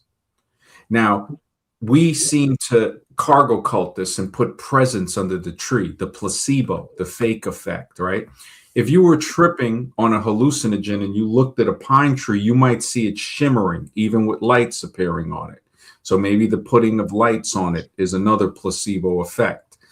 The reindeer, it gives you a spacey, so maybe you think the reindeer is flying. And the garland, the silver and gold garland, could imitate the shining effect. And the star on top of the tree Well, looks like a that's Vegas why I was symbol. giving the analogy of the tree, because the star on the top of the tree represents Polaris. That's a center Well, point. it All could, the stars, everything goes around it in two could, or points maybe X. Or it it could be might work. Baphomet. These are Look, possibilities. when you were talking about the trees, MD, about the thing when they chop the tree and you see the rings, the concentric rings in the center, that is literally a copy, a fractal of what this is, what you're on right now. I know that when That- we were talking about the tree rings, we're talking about dating, dendrochronology, that some tree rings, it will take 1 Yeah, but year. then I wanted to bring that up, but I know you want to talk about that, so I was like Well, thinking no, about it. I didn't want to Watching talk bring it about up. the flat. Well, that's what I was saying. What does the shape of the earth have to do? It's not, if things are important in order, human origins, where we came from, where we're going, the shape of the earth is There's like number rings, and 10. it seems to be an echo or something that's coming out of Well, the center or something. Well, well, so usually the ring represents Saturn because one of the gods they worship was Saturn, and Saturn, the day Saturday is Saturn's day. That's where Yeah, Saturday. that's a Jewish. I That's mean, and yeah, when they you believe really in think of Saturn. it, right? Look at how they got us breaking down 7 days for a week. And again, the language comes in, the weekday. Why isn't it called a strong day and the strong end? No, it's the weekday, and you get weekend. And what do? You wake up, and you wake up in the morning. So what do you do at awake? You mourn at awake. You go to a job. Job is the word for persecution, the persecuted one, Job. So you go to your persecution Oh, every words don't day. lie. And what do? You earn your living. Another funerary term: earn, wake, mourning. So they have us casting these spells on ourselves when we speak this way.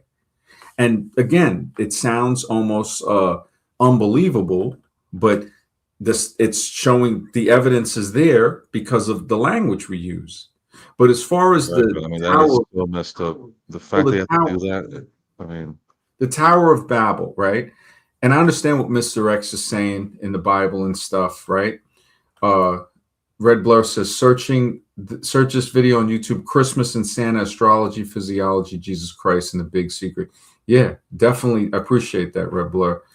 The Tower of Babel, I understand Mr. X is saying, well, it has it in the Bible. Well, it has it in Judaism and Christianity, Genesis, right? So we have the post-flood, humanity united, one language, building a tower in Shinar, Babylon, to reach the heavens, right? Make a name for themselves. God confuses their speech to prevent, if that just shows that God's afraid of us working together. So logically, you can look, like, wait a minute. So if we work together, you don't like that. So you're the bad guy. You're the bad guy, not us. he doesn't want you to take his place. That's the It ain't point. no about taking place. You're afraid. It shows me fear. Oh, don't worship nobody, but you're afraid. You're That's what I'm supposed to be saying. That sounds like a human. That doesn't sound like a god to me. exactly. So it shows me that what they're saying is God isn't the all great spirit or even the architect, probably. So to prevent their speak, unchecked hubris scatters them, right? Islamic traditions in the Quran, it does not directly tell the Tower of Babel story, but it does appear in another one, the Al-Anbiya, Tales of the Prophets and the works. We know Islam is a copy of Christianity and Judaism. It's basically Egypt. yeah, it's a copy of it. It's more strict. It's like Christianity 2.0. So now we're gonna go nutcase a little more. The Book of Mormon records that a man named Jared and his family were protected by God, having language confounded him, the Great Tower. Mormonism, we know, does stem back to Christianity and Judaism. Now, this is where they all seem to come from. This one's older. Sumerian myth. The Enmerkar and the Lord of Arata. A similar story is told where the god Enki confuses the speech of mankind, which was previously unified. So unified how? Did we have telepathy, whatever? But that story goes beyond all of Judaism, Islam, of course, Book of Mormon. And that's up there with the Egyptian. How many stories are we missing? How many stories Well, are we we got the missing? Egyptian one. We got the Greek-Roman mythology. So now you're going to the pantheon. Similar themes appear in the myth of Gigantomachy, where giants attempt to stack mountains to reach heaven, challenging the gods. Not one, with an S, plural, the gods. So now this is probably older than any singular god, because remember, the monotheistic one, it's more newer than the polytheistic. They were afraid of multiple gods because, again, God's paranoid and don't want you worshiping somebody else. Then you got the Aztec Mexican traditions. Native accounts described a post-deluge pyramid built by 7 giants to reach the sky, which was destroyed by divine intervention, scattering the builders and confusing their tongues. So now we're seeing these are just a few. And what's the common themes? Unity to dispersal. Humanity starts as one and is broken into separate groups. So what they're saying is God is really more defined as the devil. A single language, a mother tongue is lost. Divine displeasure. Gods are not pleased. They intervene to curb man's human arrogance or prevent humanity. It sounds like a hater. It sounds like God's drinking haterade. So yeah, and that I got to agree with you so far on that, ND. And supposedly, like Enlil and Enki, was God and the devil or Satan. Has been used in some religions, and the snake, they say was bad. That was the serpent or the devil, but the snake or the serpent or whatever, Satan, he was the one who wanted humans to learn. So he wanted them to eat from the tree of knowledge, and the other god did not want them to learn. So, supposedly the devil is bad, but really he wanted us to learn, wanted us to become independent and know knowledge and things like that. And supposedly the other one, whichever one in Little Enki, what the other one wanted to keep us stupid. So, is God and Satan really mixed up? Is really the good guy? They try to preach that he's actually the bad guy. That's a very interesting very, very interesting viewpoint that I've heard before. Yeah. I'm thinking like, okay, we have all those possibilities, and then we go into the ziggurat tower. So they all have the tower, physical structure that serves as a monument to human so-called pride, and and of course we got to question this deity like that people are saying is good. There's too many contradictions. He goes in the Garden of Eden when they eat the thing. And there's more to the story. When Eve eats it and she's like, oh man, God's going to know. She starts feeding it to all the animals. So and it probably wasn't just Eve, because again, they're trying to blame the woman. It creates an immature man. She made me eat it. No, look, man, you're going to have to grow some balls at him. And even if you look at when. Why are we even falling for this story? Again, we're not fairy falling tales, for the Santa story. Claus, We're analyzing it because everything has a piece of the puzzle for our creation. To just dismiss it is ignorant. Now, if we look at it and we say, all right, are you saying that these templates you're talking about are coming from one place, or are they coming from separate places? This is what we don't know. They could come from one place and they could come from separate places. How do we even begin to find the truth in that? Well, one would be looking at what we see, where we begin where we're at. Well, understanding that there's more land would help, obviously. Well, of course there's going to be more land, but if you we want to say that and then say you believe in the ball, man. Look, if you want to bring fag earth in, I'm done with that crap, man. Well, I don't care what the shape of the earth is. It has nothing. It's a distraction. I'm studying human genetics. Little pieces of the puzzle. Yeah, they're gonna have a piece of the puzzle, but those guys, it has infected the mind of people to say, like I said before, what's more important? What's the shape of the earth getting me when I know I'm gonna be dead soon? And I'm trying to figure out, which I can't, where I'm going because I don't even know where this is. You see, Edgar put that. I was like, man, I was so glad when he said that. That's why we're trying to answer that question. Well, no, we're not trying to answer where this is because that's going to be a tough one. We got to answer who are we? At least the shape. What are we? No, this is the mental infection of the shape. This is to say, who gives a shit if it's a square goddamn earth, if it's a pancake, if it's a donut freaking earth? I need to know what am I? You see what I'm saying? That's like a guy not being concerned with what comes first. The only reason I say that is because we can observe You what say Bigfoot it is on. because I can't it has observe myself. infected you.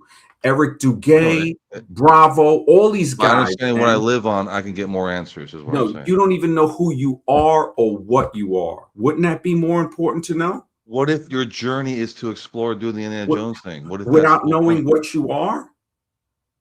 Everyone's too afraid of that. They're stuck with their Well, jobs. They're I'm not locked in big afraid of cities. How are they that. going to do that? I'm not afraid of that. No, so wouldn't that be No, a better adventure than to find out for no, yourself it instead would. of It would. believing all the books? I need to find. I'm not believing all the books. I'm looking at the books. I'm saying, okay, the stuff about the Ten Commandments is BS because first we see God is afraid. This being is afraid. Well, like Eric von Daniken said when he wrote Chariots of the Gods, and they try to, all of this because he was playing both sides, evolution and this, and he's like, oh, the alien.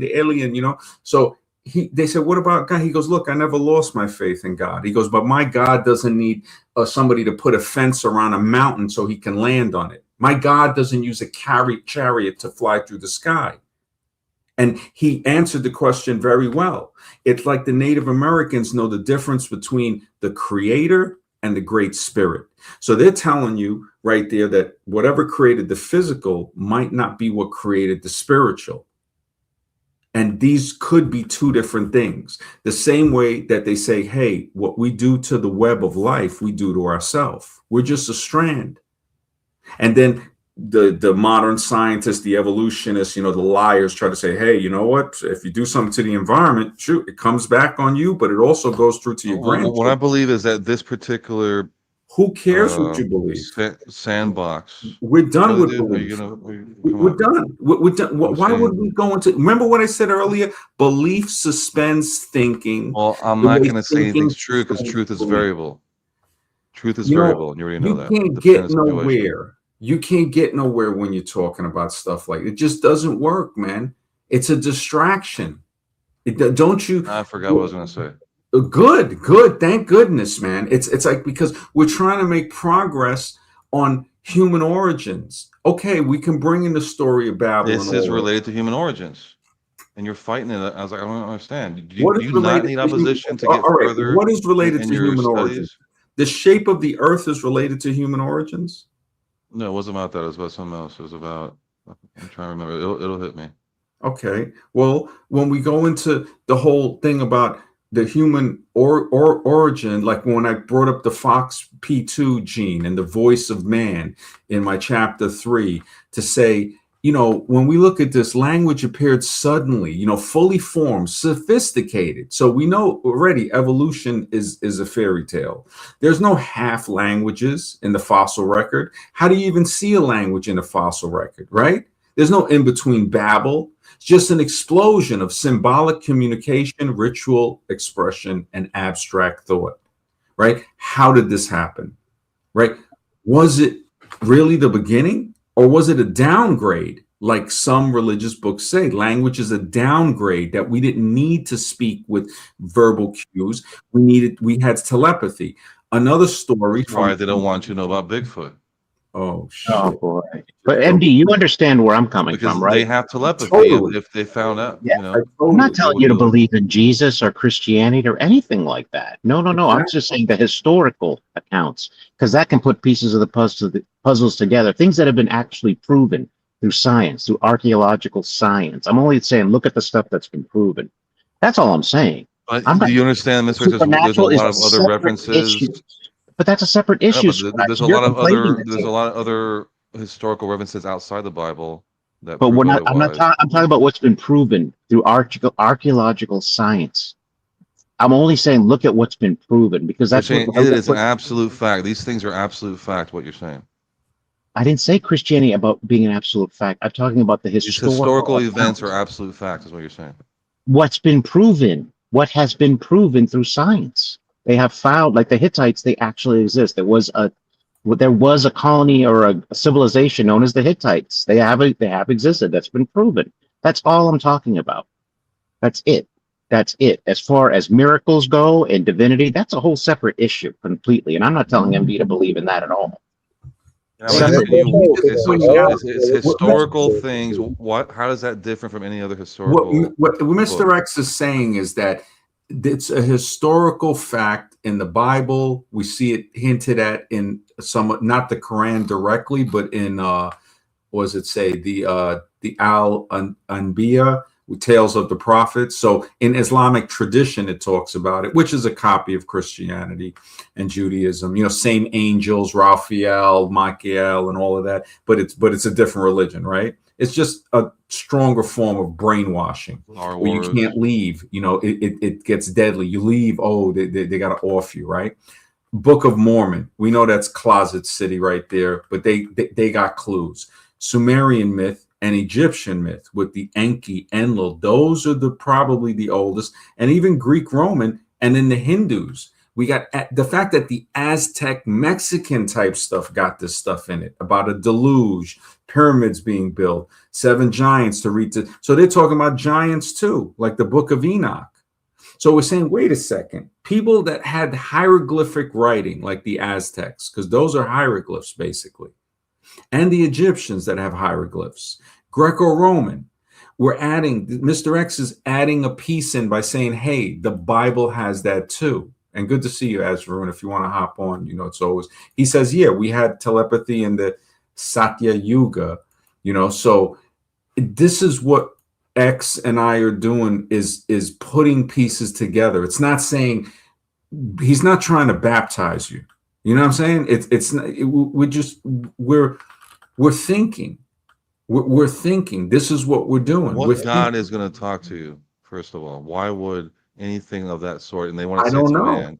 I don't put that in any I context think of a man or maybe anything else. the creator, I think existence talked to us through signs, maybe things that happen in life, how we met, how we all, this ain't no coincidence how we all met up. We can't even remember it. You and I can remember with the show, but you know, we might say, well, I don't remember it exactly, but I don't think it was by chance. Nothing is by chance. So it's basically your show. No one else has, no God or anything else. It's really your experience. Maybe it is. So in other words, we're experiencing your dream and your experience ours. Is that what it is? Like they say, like whatever you see is your whole, like it's like your whole world, and other people are just there to It could be accommodate your experience. It's possible, but when we look at the facts, the stuff that, okay, language just popped up in written form and hieroglyph form, there's no really precursors. They might say, well, Sumer had these little things. Who are we listening to? The same people that lied to us about Columbus? We got to do this ourselves. We can't expect these people to help us. We can only expect them to try to mess it up. We can learn from them. We can learn from them too. So we can learn, you know, how to detect lies. Having your own water, your own food, your own thing. You gotta have that. In fact, we already passed the point by being too lazy, and now they got a grip on it. So now we got to have filtration system, sewage filtration, water cleansing, because they're poisoning everything, it seems like. So, but when we look into the grip they have right now is so hard with the phone and everything else, no one's even caring about that. So what? You know, it's just like, hey, digital has now overtaken. You know what? So we're going to be dead soon anyway.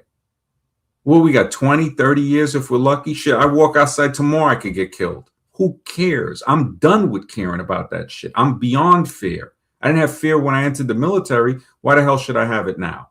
I'm not going to let them. Well, what if once you go, you have to give a report because you were an observer? I don't give a shit. And we want you to give us a report on what you observed. I don't give a shit, man.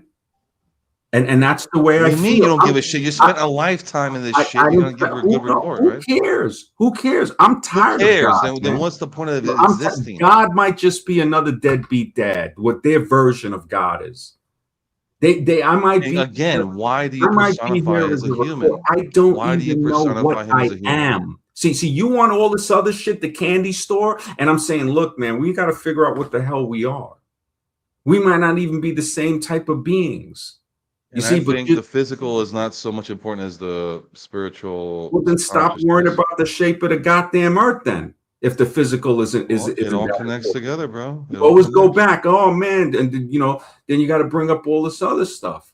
You know, when we're trying. Why would that bother you? So that's your religion, scribe, and you're not admitting to it. You don't want to learn the truth. To your religion. You have a barrier.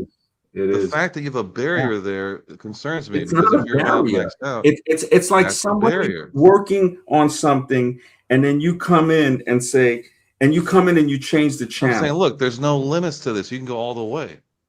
Why put a limit Why on it? would you change the channel when we're in the No, middle this has of this has watching nothing to change something? channel. This has to No, explore the you're always full changing realm, it because to explore the the full realm religion, of the the origins of religion of humanity. the earth shape, the religion of Because Tupac, all of this it stuff. all counts. It all counts. It Really doesn't understand the truth. count in the same order. It's like saying, you worrying about something that is like on the back burner, not even on the stove. We got more stuff here that we need to go through. We need to go through, okay, the language gene. It seems that maybe it was a downgrade. And '01 is when they revealed this, so they probably knew about the Fox This P2 guy is gene hilarious, bro. before that. You don't want to know about reality. You want to stay in Fantasy Island. You brought up it's like What do I want to know? What? I have to realize, it's definitely some mental thing going on, man. Explain to me what I don't want to know. Yeah, I'm Mark open to is any on, man. conversation. You're not. Next question. That's funny. That's a good And one, bro. it's true. It's I'm true. saying, I I can't don't even have look at the barriers like Word you do. document I because don't you're have barriers. constantly bringing up something that is irrelevant. I'm trying to say, look, Then this why would it P2 bother gene, you? it differs from the chimpanzee version by only 2 amino acids, right? Yet these tiny changes seem to unlock the entire capacity for speech. So we need to say, well, wait a second, that's kind of odd. So, the whole speech motor coordination, including the intricate timing of the tongue, the jaw, the throat. Without it, spoken language becomes almost nearly impossible. But then we see with other animals that they might not have said could speak. Okay, so again, this is too physical. What if that's an expression of the soul itself, the soul You see, energy, the you vibration? don't want to focus on something. Your mind is racing in so many different ways. So you're gonna limit saying, yourself I to want to just stick speech. with You're law. pushing your religion on us. You're pushing your religion on us. Is what Exactly. you're You're doing. pushing. Thank you, Mr. X. Thank you. Yeah. That's what it So the is. soul I'm saying, doesn't exist. am Then. I in church The of scribe consciousness right doesn't now? exist. Is You're this in the the church of scribe right now. Flat Yeah. Earth, Tupac is the Messiah, Tupac? and whatever else. This is his You see, religion. when we want to go to the next level, you want to shut it Tupac. down That's not because the next level. That's that's the Fantasy same thing that Island. the Darwinists do, man. They shut it down when you say it's not evolution. That's evolution. That's It's cuckoo Oh, land. Tupac illusion, man. I don't know. don't bring Tupac, and it has nothing to do with Tupac. And that's the I'm saying killer thing. you're trying to put barriers You But brought him in in. topics. You brought him in. I'm open to anything you I want hate to tell even me. saying the name because I don't even want to discuss it anymore. Yeah, But the I'm Flat Earth serious. thing, I'm there's no open to whatever you science want to tell behind me. that. Go ahead. Yeah, he invoked that when it was just him and I on the stream a little while ago. Thank goodness Mr. X jumped on. I thought he was going to say it again. I was like, I was No, afraid. I don't even want to say the word. Yeah, He needs exactly. to know too. MD. Exactly. It might summon something. It's just. Well, we'll get the preacher scribe coming at us. So let me ask Mr. X. So someone like Tupac Oh, was told, look, if you keep talking, we're gonna mess you up. Put him in jail. Do this thing. Okay, did he learn? No, he didn't learn. And he says, you know what? I'm gonna push the But envelope. he's not my Messiah, I'm scribe. gonna Like push he's the your Messiah. envelope, and even if it costs him my life, I'm gonna show an example of this. Okay, well, that's your Messiah. That's not mine. I don't No, put my life into Tupac You already reacted before I asked you a question. I just asked you a question. because I already know the answer. that I don't person- have to. This is your religion. There's no answer. You're preaching your religion. You're forcing your religion on me. No, this is not a religion. This is a person that Yes, it actually is. lives. There's scientific proof this man lived, and this happened. I'm just asking you. holy! You're looking at him like if someone was if he's silenced. the Messiah. Most people stop talking, right? So if the men in black show up at your door, they say, "Look, you keep talking, we're gonna have to." And you Where's say, the scientific "Do that, proof I'm gonna about the keep Men in on." Black besides a movie that we saw? Okay, the government guys come up to you, whatever group they are. They come up to you, say, "Look, you can't keep talking." They can. Joe Rogan. They're going to tell me stop listening to Scribe. He's nuts. That's what they're going to tell me. No, Nobody wants to hear this, man. you're deflecting. I'm saying I'm they not. come to your This door is and say, "Look, insane. I have to say keep something. talking. Like, You have a successful show. I would be happy if they killed me because would you do? I'll say at least I won't have to hear the Tupac stuff from you, bro. You literally, it like makes somebody almost wants to like jump off a cliff, man. serious. this, You yeah, guys it's can't like even hear out the whole thing, and you're I don't already want to hear the whole thing. Now. All I judging have to hear is exactly, Tupac, and that's enough for me. exactly. We're done with Tupac, man. it. See, you're already We could be pre-programmed to talking, think that. the Christians, the Muslims, the evolutionists, they don't got nothing to worry about. It's like I said, you're the guy dropping a grenade in our camp. You don't mean to, you mean well, you're not malicious, but you're just too stupid to realize that you're dropping. We're saying, look, don't let the pin off that grenade. Boom, Tupac, it's out again. Right in the middle of any sensible conversation, you do that. You're proving the laws of stupidity once again. And we're all subject to this. We can all do dumb shit. I'm trying to Me too. fight my own stupidity. And then when you bring your dumb shit on top of it, I can't, I'm not that mentally strong right now, man. Your stupidity outranks any type of intelligence I have right now. You win. Well, This the is how fact we're you had to go there and say all that, get angry, get I'm your not saying you're emotions, tells me stupid. that I'm you saying the are action, bro. shaking when I ask you that question. But When I you ask think you this don't question, want Tupac is the shit. Messiah and the earth is what does flat? that mean? What does that mean? What do you want us to say, Scribe, when you tell us that? You won't even listen. You're I shaking don't at want to even the listen. What possibility what of do I answering have the to hear question. about Tupac? What's so great about him? I don't need to hear it. He's I've heard it oh, before. some gangster rapper guy. Exactly. You're a white dude, so of course you're gonna think it's the You same. are too. What the So, fuck? Holy shit. Holy shit, And we man. got to bring in race in here. It's a Oh, racial issue now. Oh, bro, we're all well, different, it's man. already understood. I'm saying that talk to me about there's a Thomas Sowell. He's black there's a too, but different era. I love his work. I love his work. Exactly. Him, I'm all ears. I can listen about Thomas Sowell all day and night. He's great, but I don't want to hear about Tupac. And they're both African. They're both black. Last time I checked. What's Yeah. wrong with Tupac? I don't even want to hear about neither of them. So if that What's makes wrong? you feel better, Why is what's such the hostility I with was going to Tupac? I don't call him understand. You see, Tupac. It's like you what, can't have a what is the meaningful. hostility? See, there's No, it's something there not you don't want to talk hostility. about. It's saying that It hits a any nerve. It type hits deep down. You know I'm right. You any just don't type of want to progress. You accept know it. what's deep down is the programming that you're actually comparing this guy to the Jesus figure because they put him on a cross on an album. And that mental programming, No, I never said that. combined with the audio programming from the record or the tape, really it got to you at the age you were at.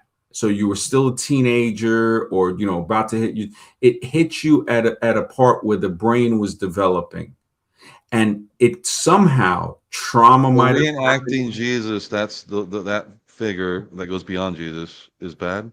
the fact that you associated with that shows the programming was successful. And then that mental infection, like I say in the American Zombie, you will go to spread that into other people, whether you know it or not. And we're trying to tell you, we don't want that. We're trying to tell you, look, bro, we don't know what to do. We got to contain that. And I'm not. If I could do it, I'm not in the position or have the money and balls to No. pull that You off. don't have the mental And you're telling capacity. me, oh, Very this guy hard. just whatever. It's very That's hard if to contain the that. position we're in. That's what we want to do eventually, right? We want to work together and do that somehow. We're not Start a always church gonna, of Tupac. That's what Start we a did. church of Tupac. That's what you do. put it this way. I'd rather work alone. You're not helping me write the book or anything. Nobody's helping me. I'm using my own wits and I'm saying, you know what? I'm doing my own research. I'd rather work alone.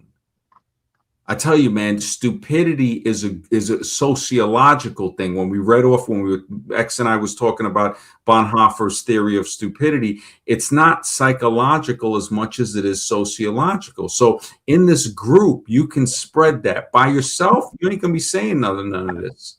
What do you sit at home and sing Tupac songs? You might, but when you get in a group, now the stupidity can grow. We see it in family circles, we see it in social circles, but it's a group thing.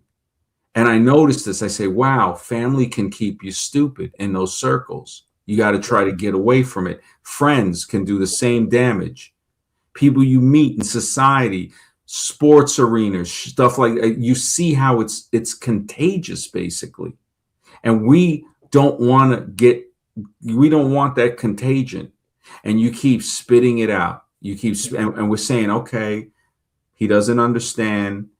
He dropped the grenade. We picking it. Look, put the pin back in it. Don't drop. Boom. You drop it again. It just, and I'm trying to explain it to you. I'm trying to get through the genes, the looking at the different language genes, the genetics of, how it couldn't have happened by accident, and that we live in the United States of experiments. The fall from telepathy. So mythologies around the world, they're stories of a time before words, right? A time when humans or their gods spoke without speech. The Gnostics describe communication as pure thought. They call it in the pleroma. And also the Gnostics look at Eve as the liberator, that the serpent was a hero to bring us out of ignorance. So when you look at different religions and we say, okay, wow, so where do they coincide and where do they add new knowledge? The Gnostics add it in that way. They also had some crazy rituals of, drinking menstrual blood and stuff like that, and semen. I mean, crazy stuff. But we can get some pieces of the puzzle. The Aboriginal Dreamtime tells of ancestral beings sharing knowledge through song lines that were more vibrational than Why are you afraid of other topics that could possibly help? I don't want, because when somebody is concentrating and you change it, it shows that you can't keep a coherent line of thought. I'm not changing anything. What am I changing? You can't. You want to talk about something else. That's changing it. You can't even understand. You're at a point, I don't know how many beers in, where that shit disconnected from your brain already. You can't even determine what you're doing right now. And I'm trying to explain it to you. And it's not your fault. It's my fault.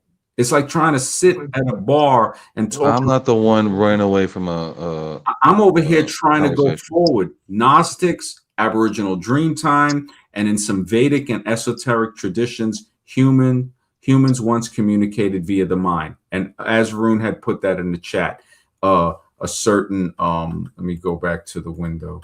What did he say? Telepathy in the Satya Yuga. So we're having that. And then okay. And then when I try to connect Bigfoot, you're like, oh man, that's whatever. It's like, really? It never ends.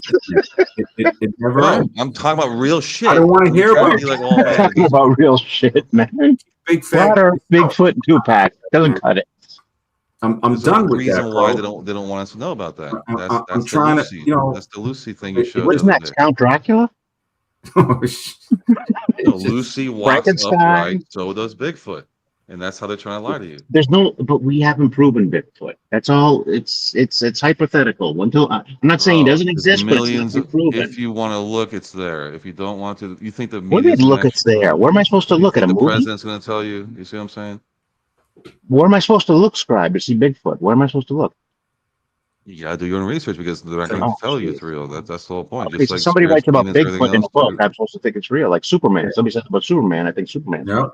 You have to look at the evidence. Hiding up Tupac's skirt. That's probably where Bigfoot is at. It's just, you bring these things in. You got to do that. I mean, that makes no sense. Why do you have to? Because you bring in things that you're dropping a grenade, bro. You're in the middle of two real things. Somebody could be doing stuff, and this is what you're doing is you're dropping the verbal grenade. Any type of progress, you're like, we got clean clothes on, and you're the dog with muddy paws touching our white pants, and we're saying, God damn it, somebody put this guy back in the freaking door, chain him up and muzzle him. And you break the muzzle, you come back, you put your dirty paws on, you drop the grenade again in the middle of any type of progress. This is the type of dumb shit that stops progress. We don't got to worry about evolutionists and people messing it up. We got you. You always need opposition, man. That's what creates the fucking challenge. We don't need opposition right now. We got you. You see what I'm saying? Exactly. We don't need nobody else to mess this up. You're doing a better job at messing up any type of positive conversation than any evolutionist would. Any religious zealot, anybody. You're doing a worse job to us than that. This is why Bonhoeffer wrote about the theory of bringing up Tupac and Bigfoot is the biggest. It shows us that you cannot contain your thoughts. And they keep overspilling. That's mental problems. They leak out of your brain and get everybody else dirty. We don't want that. And every time we clean it up, you do to say you vomit verbal crap again all over the place. I'm just laughing, bro. It's ridiculous, man. You make it a freaking clown show, so we can't be serious. Nobody can be serious with shit. I'm like being that. 100% serious. No. You want it? You That's want right. this? I'm gonna give it to you, man.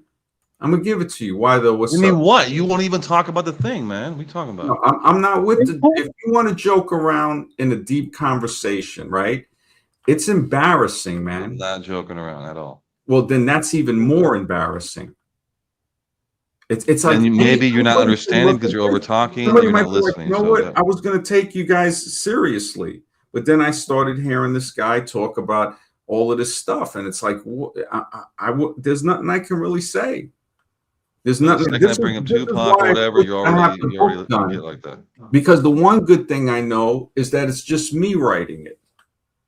Nobody's got to hear anything about Bigfoot or the shape of the earth. It's strictly with human origins and debunking a lot of stuff with evolution, because people are have that soaked in their mind so much that they'll mention things and not even know that they're talking about evolution.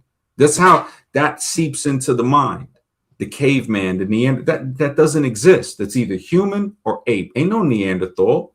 And people are like, What oh, if Bigfoot oh, is that link no, that they don't want Bigfoot. you to know about, but it exists?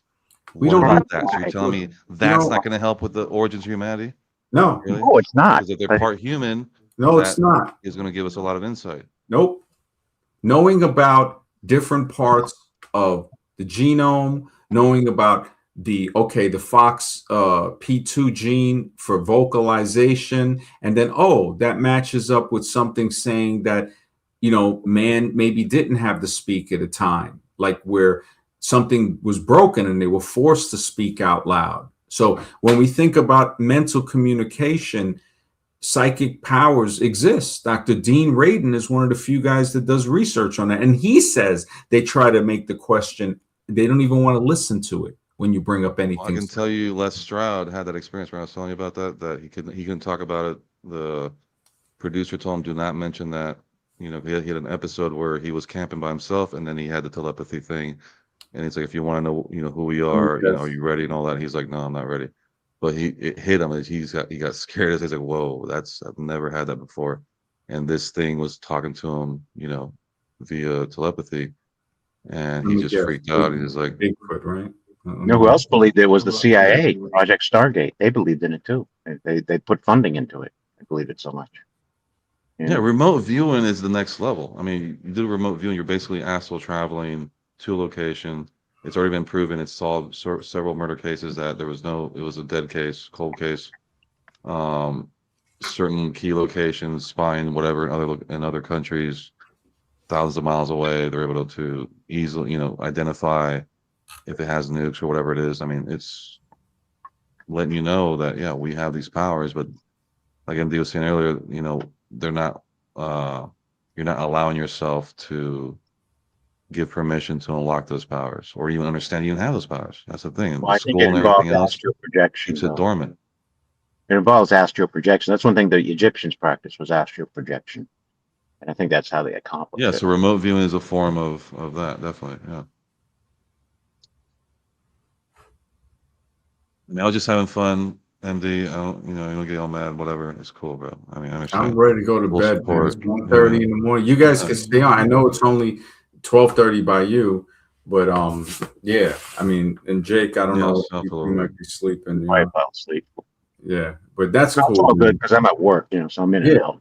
Yeah, no, that's It's all cool. good. We love you, Scribe. We love you, Scribe. Yeah. But Scribe knows, man. We're cool with you, man. You're always a brother there. Sometimes you can't make progress. Sometimes you don't mean to mess it up, but it could hinder stuff that we could have went a lot further. But I know, MD, you're doing a lot of hard work. You're putting your heart and soul into this, so that's why I have a lot of respect for the work you do. So I know it's serious work Mark you're doing. even says it here. He goes, he doesn't think your Scribe is stupid. He's an out of the box thinker, which is sometimes necessary, and that's true. Yeah, it definitely it is what it is, man. I mean, it was a good conversation. I mean, we did talk about the United States of experiments and we went into a few other things, but we want to kind of stay something, with human origins. But I mean, you and Mr. X can continue. I don't know if Jake is going to come back on, but it's like, it's 1:30. I'm gonna. No, it's all good. I'm at work, so I'm in and out. I can't, Yeah. you know how it is. People call on the phone. Yeah. Alrighty. Yeah. And one ending, go ahead. It's cool. Yeah, Unless all it's right, man. personal, Everybody in the chat, man, thank you guys so much for being here, bro. We'll talk again. I'll try to stream tonight. I might release a video, or not, maybe I'll stream in the day. I think I'll stream in the day tomorrow. I'm gonna try. But yeah, I thank everybody for being here. Scribe, Mr. X, Jake on the stream, all you guys, Mark, As Varun, Why Though, Red Blur, and everybody else in the chat. Wiley, thank you, brother, for the support. Alexis June, of course, Prime, Roxana Faye, and I think that was Mark, definitely Tony Snow, my brother Ali, Maga Mike, of course, man. Thank you for being here, bro. Mr. Super Sidewinder, Retro Doomsday, appreciate you being here, bro. And Roscoe, I think that's Mr. Rex. Roxana Faye, once again, thank you. We'll talk. Yeah, maybe I'll try to stream in the day because Friday at night is a little hard. So I'll see what happens. Take care and have a great night. We'll talk soon.